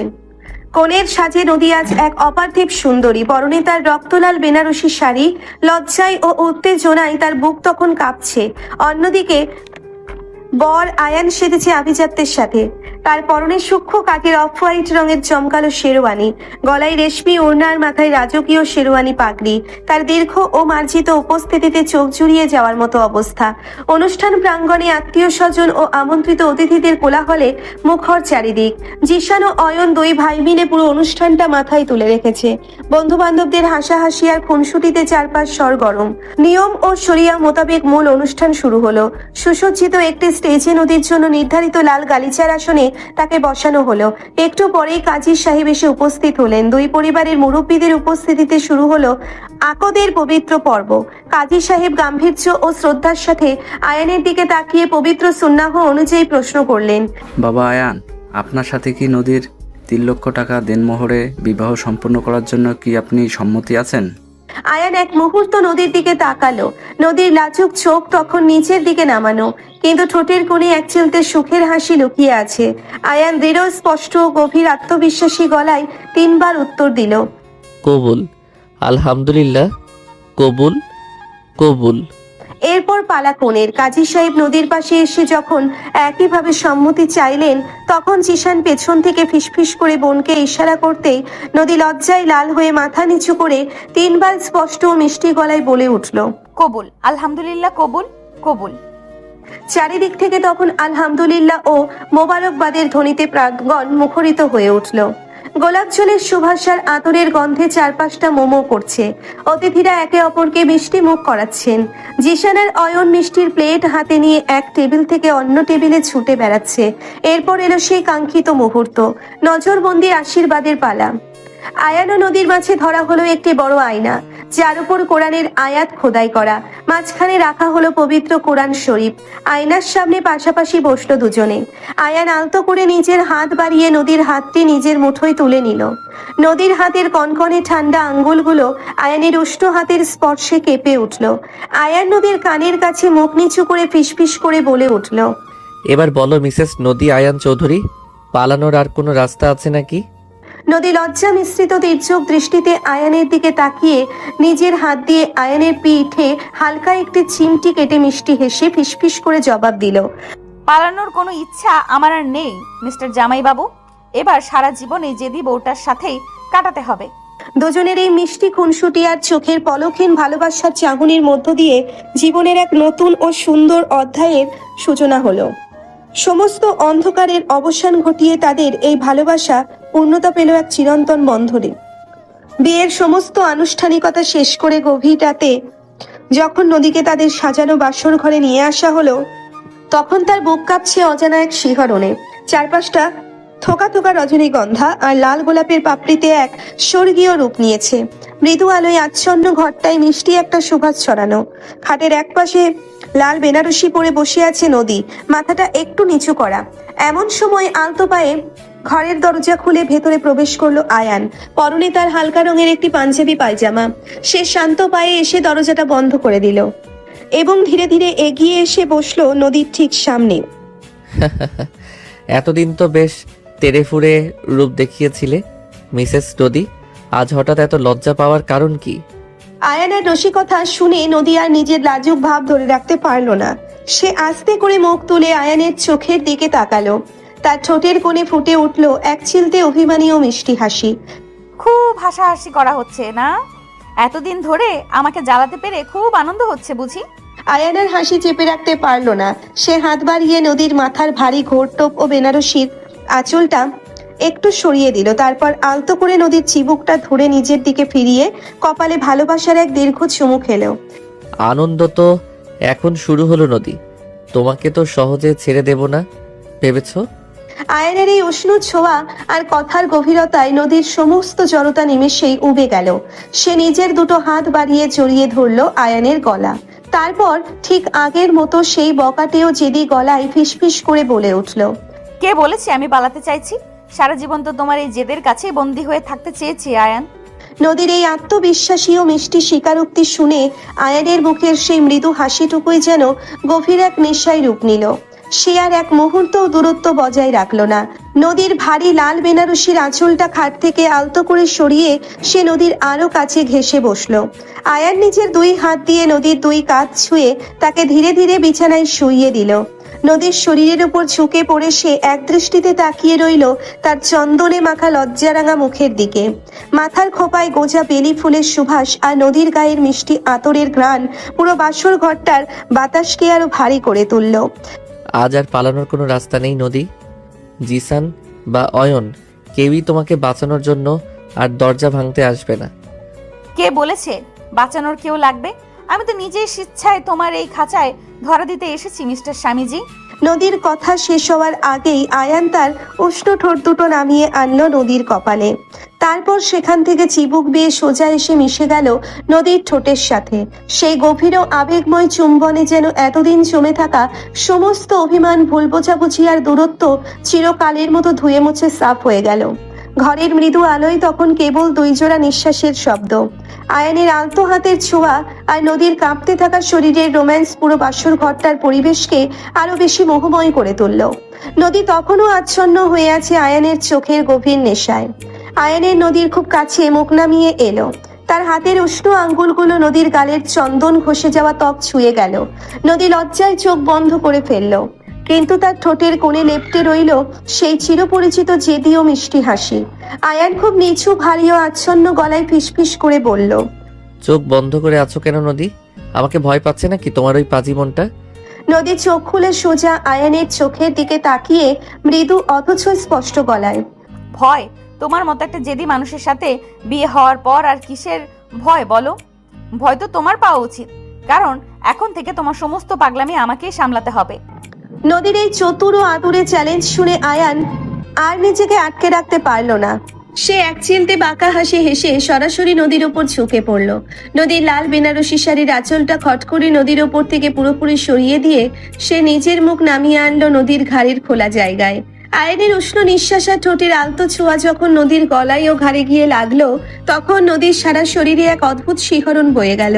সে অবচেতনে নিজের হাত বাড়িয়ে আয়ানের শার্টের কলার খামচে ধরে তাকে আরো একটু নিজের কাছে টেনে নিল। নদীর মুখ দিয়ে বেরিয়ে এলো এক মৃদু চাপা উত্তাল দীর্ঘশ্বাস। সে অবচেতনে নিজের হাত বাড়িয়ে আয়নের চুলে আঙ্গুল ডুবিয়ে দিল এবং আয়নের শার্টের কলার খামচে ধরে তাকে আরো একটু নিজের কাছে টেনে নিল। নদীর মুখ দিয়ে বেরিয়ে এলো এক মৃদু চাপা উত্তাল দীর্ঘশ্বাস। আয়ান নদীর কানের ঠিক কাছে মুখ নিয়ে গিয়ে ফিসফিস করে বলল, চ্যালেঞ্জটা বেশ ভালোই নিলে মিসেস নদী। দেখা যাক শেষ পর্যন্ত কার জেদ থেকে। কথা শেষ করেই আয়ানের এক মুহূর্ত অপেক্ষা করলো না। সে নদীর ঠোঁটের ওপর নিজের ঠোঁট নামিয়ে দিল। সেই চুম্বনের তীব্রতা আগের যে কোনো বারের চেয়ে অনেক বেশি গভীর, অনেক বেশি উষ্ণ ছিল। নদীর সমস্ত রাগ, অভিমান, জেদ আর না বলা ভালোবাসা যেন এক নিমেষে গলে জল হয়ে গেল ওই চুম্বনে। নদীর দুই হাতে আয়ানের ঘাড় জড়িয়ে ধরে তাকে একেবারে আষ্ঠে পৃষ্ঠে বেঁধে ফেলল। ঘরের চারপাশে রজনীগন্ধার সুবাস আর মোমবাতির নরম আলোয় মিশে গেল তাদের দুই সত্তা। সমস্ত নিয়ম আর ভয়ের দেওয়াল ভেঙে নদী পুরোপুরি সমর্পণ করলো নিজেকে আয়ানের বাহুডোরে। দীর্ঘ প্রতিজ্ঞার ভালোবাসার সেই অন্তহীন রাতে তারা দুজনে হারিয়ে গেল এক চিরন্তন গভীর সুখের ঠিকানায়। পরের দিন সকালের মিষ্টি রোদ এসে পড়েছে বাসর ঘরের জানালার ফাঁক দিয়ে। খাটের উপর ছড়ানো ছিটানো লাল বেনারসির আঁচল আর রজনীগন্ধার পাপড়ি। নদী তখনও গভীর ঘুমে আচ্ছন্ন। তার একটা হাত জড়িয়ে আছে আয়ানের বুকের ওপর। আয়ান জেগে রয়েছে অনেকক্ষণ আগেই। সে এক হাত মাথা এলিয়ে অন্য হাতে নদীর এলোমেলো চুলগুলো আলতো করে কানের পেছনে গুঁজে দিচ্ছিল। ঠিক সেই মুহূর্তেই বাইরে থেকে অয়নের কৌতূহলী গলা শোনা গেল, বড় ভাই, ও বড় ভাই, নদী ভাবি কি এখনো ঘুম থেকে ওঠেনি নাকি? আমাদের কিন্তু বউ ভাতের লাঞ্চের ব্যবস্থা করতে হবে। অয়নের এই হাঁকডাক শুনে আয়ান একটু বিরক্ত হওয়ার ভান করে হাসলো, আর তার বুকের ওপর শুয়ে থাকা নদী চমকে চোখ মেলে তাকালো। লজ্জায় তার মুখটা একদম লাল হয়ে গেল। সে চটজলদি আয়ানকে ঠেলে সরিয়ে উঠে বসতে চাইলো, কিন্তু আয়ান তার কোমর শক্ত করে জড়িয়ে ধরে তাকে আরো একটু নিজের বুকে টেনে নিল। অয়ন, বেশি পাকামো করিস না তো। লাঞ্চের ব্যবস্থা তুই আর জিসান মিলে করে গিয়ে, আমরা একটু পরে আসছি। বাইরে থেকে অয়নের খিলখিল করে হেসে ওঠার শব্দ শোনা গেল। বুঝেছি, নতুন জামাইয়ের ভাবসাবই আলাদা। ঠিক আছে, তোমরা রোমান্স চালিয়ে যাও, আমি মাকে গিয়ে সামলাচ্ছি। অয়নের চলে যাওয়ার শব্দ পেয়ে নদী লজ্জায় মুখ লাল করে আয়ানের বুকে মৃদু একটা কিল বসালো। তারপর দুষ্টু হেসে ফিসফিস করে বলল, সব তোমার ছোট ভাইয়ের দোষ। কাল থেকে ওকে আমি ভালো করে কড়া শাসন করব। আগে নিজের শাসনটা সামলাও মিসেস নদী আয়ান চৌধুরী। সারা জীবন তো এই জেদ নিয়েই চলতে হবে। মাঝে কেটে গিয়েছে 1 বছর। সময়ের সাথে সাথে জীবনের সব ঝড়ঝাপটা আর ভুল বোঝাবুঝির মেঘ পুরোপুরি কেটে গিয়ে তাদের সংসারে নেমে এসেছে এক চিরস্থায়ী শান্তি ও ভালোবাসার বসন্ত। সেদিন বিকেলে আয়ান ও নদীর রুমটা ছিমছাম করে গোছানো। আয়ান ডেস্কে বসে ল্যাপটপে অফিসের কিছু কাজ করছিল। ঠিক তখনই নদী পেছন থেকে এসে আলতো করে জড়িয়ে ধরলো আয়ানের গলা। তার চুলে তখনও শ্যাম্পুর হালকা সুবাস, পরনে একটা সুন্দর নীল রঙের শাড়ি। কি গো মিস্টার স্বামীজি, সারাদিন শুধু অফিসের কাজ আর কাজ, একটু আমার দিকেও তাকাবে নাকি? আয়ান ল্যাপটপ থেকে চোখ সরিয়ে মৃদু হেসে নিজের চেয়ারটা একটু ঘুরিয়ে দিল। তারপর একটানে নদীকে নিজের কোলে টেনে বসালো। আয়ানের 2 হাত জড়িয়ে ধরে নদী নিজের মাথাটা রাখলো আয়ানের চওড়া বুকের ওপর। আয়ান নদীর চুলে আঙ্গুল চালাতে চালাতে গভীর স্নেহে বলল, বউয়ের মতো এত বড় একটা সম্পত্তি ঘরে তোলার পর কি আর অন্য কিছুতে মন বসে বলো? সারাদিন তো শুধু তোমাকেই সামলাতে হয়। বেশ তো, সামলাতে না পারলে ছেড়ে দাও না কেন? কে আটকে রেখেছে? আয়ান নদীর চিবুকটা আলতো করে ছুঁয়ে চোখে চোখ রেখে বলল, ছেড়ে দেওয়ার ভুলটা তো একবার করেছি নদী, আর ভুলেও সেই বোকামি করব না। জীবনের শেষ দিন পর্যন্ত এই জেদি মেয়েটাকে এভাবেই আমার চোখের সামনে বন্দি করে রাখবো। আয়ানের কথা শুনে নদীর মুখটা লজ্জায় ও ভালোবাসায় লাল হয়ে উঠল। সে আর কোনো কথা না বাড়িয়ে নিজের হাত দিয়ে আয়ানের গলা জড়িয়ে ধরে তার ঠোঁটে একটা মিষ্টি চুমু এঁকে দিল। জীবন সবসময় সরল রেখায় চলে না, কখনো তাতে ভুল বোঝাবুঝির ঝড় আসে, কখনো বা অন্ধবিশ্বাসের চরম মূল্য দিতে হয়। কিন্তু ভালোবাসার শিকড় যদি গভীর হয় তবে সেই ঝড়ও একদিন শান্ত হয়ে বয়ে আনে এক নতুন ভোরের আলো। আকাশ নামের সেই অন্ধকার অধ্যায় পেছনে ফেলে নদী আজ খুঁজে পেয়েছে তার জীবনের আসল ও নিরাপদ ঠিকানা, আয়ানের বুক। আর আয়ানও পেয়ে গেছে তার আজীবনের জেদি অথচ বড্ড আদুরে বউকে। জানালার বাইরে তখন গোধূলির নরম আলো ছড়িয়ে পড়েছে পুরো আকাশ জুড়ে। 2টি মানুষ, 2টি ভিন্ন মন, আজ হাজারো বাধা পেরিয়ে এক সুতোই বাঁধা। এভাবেই তাদের জীবনের পাতাগুলো ভরে উঠুক অন্তহীন ভালোবাসা, বিশ্বাস আর সুখের রঙে।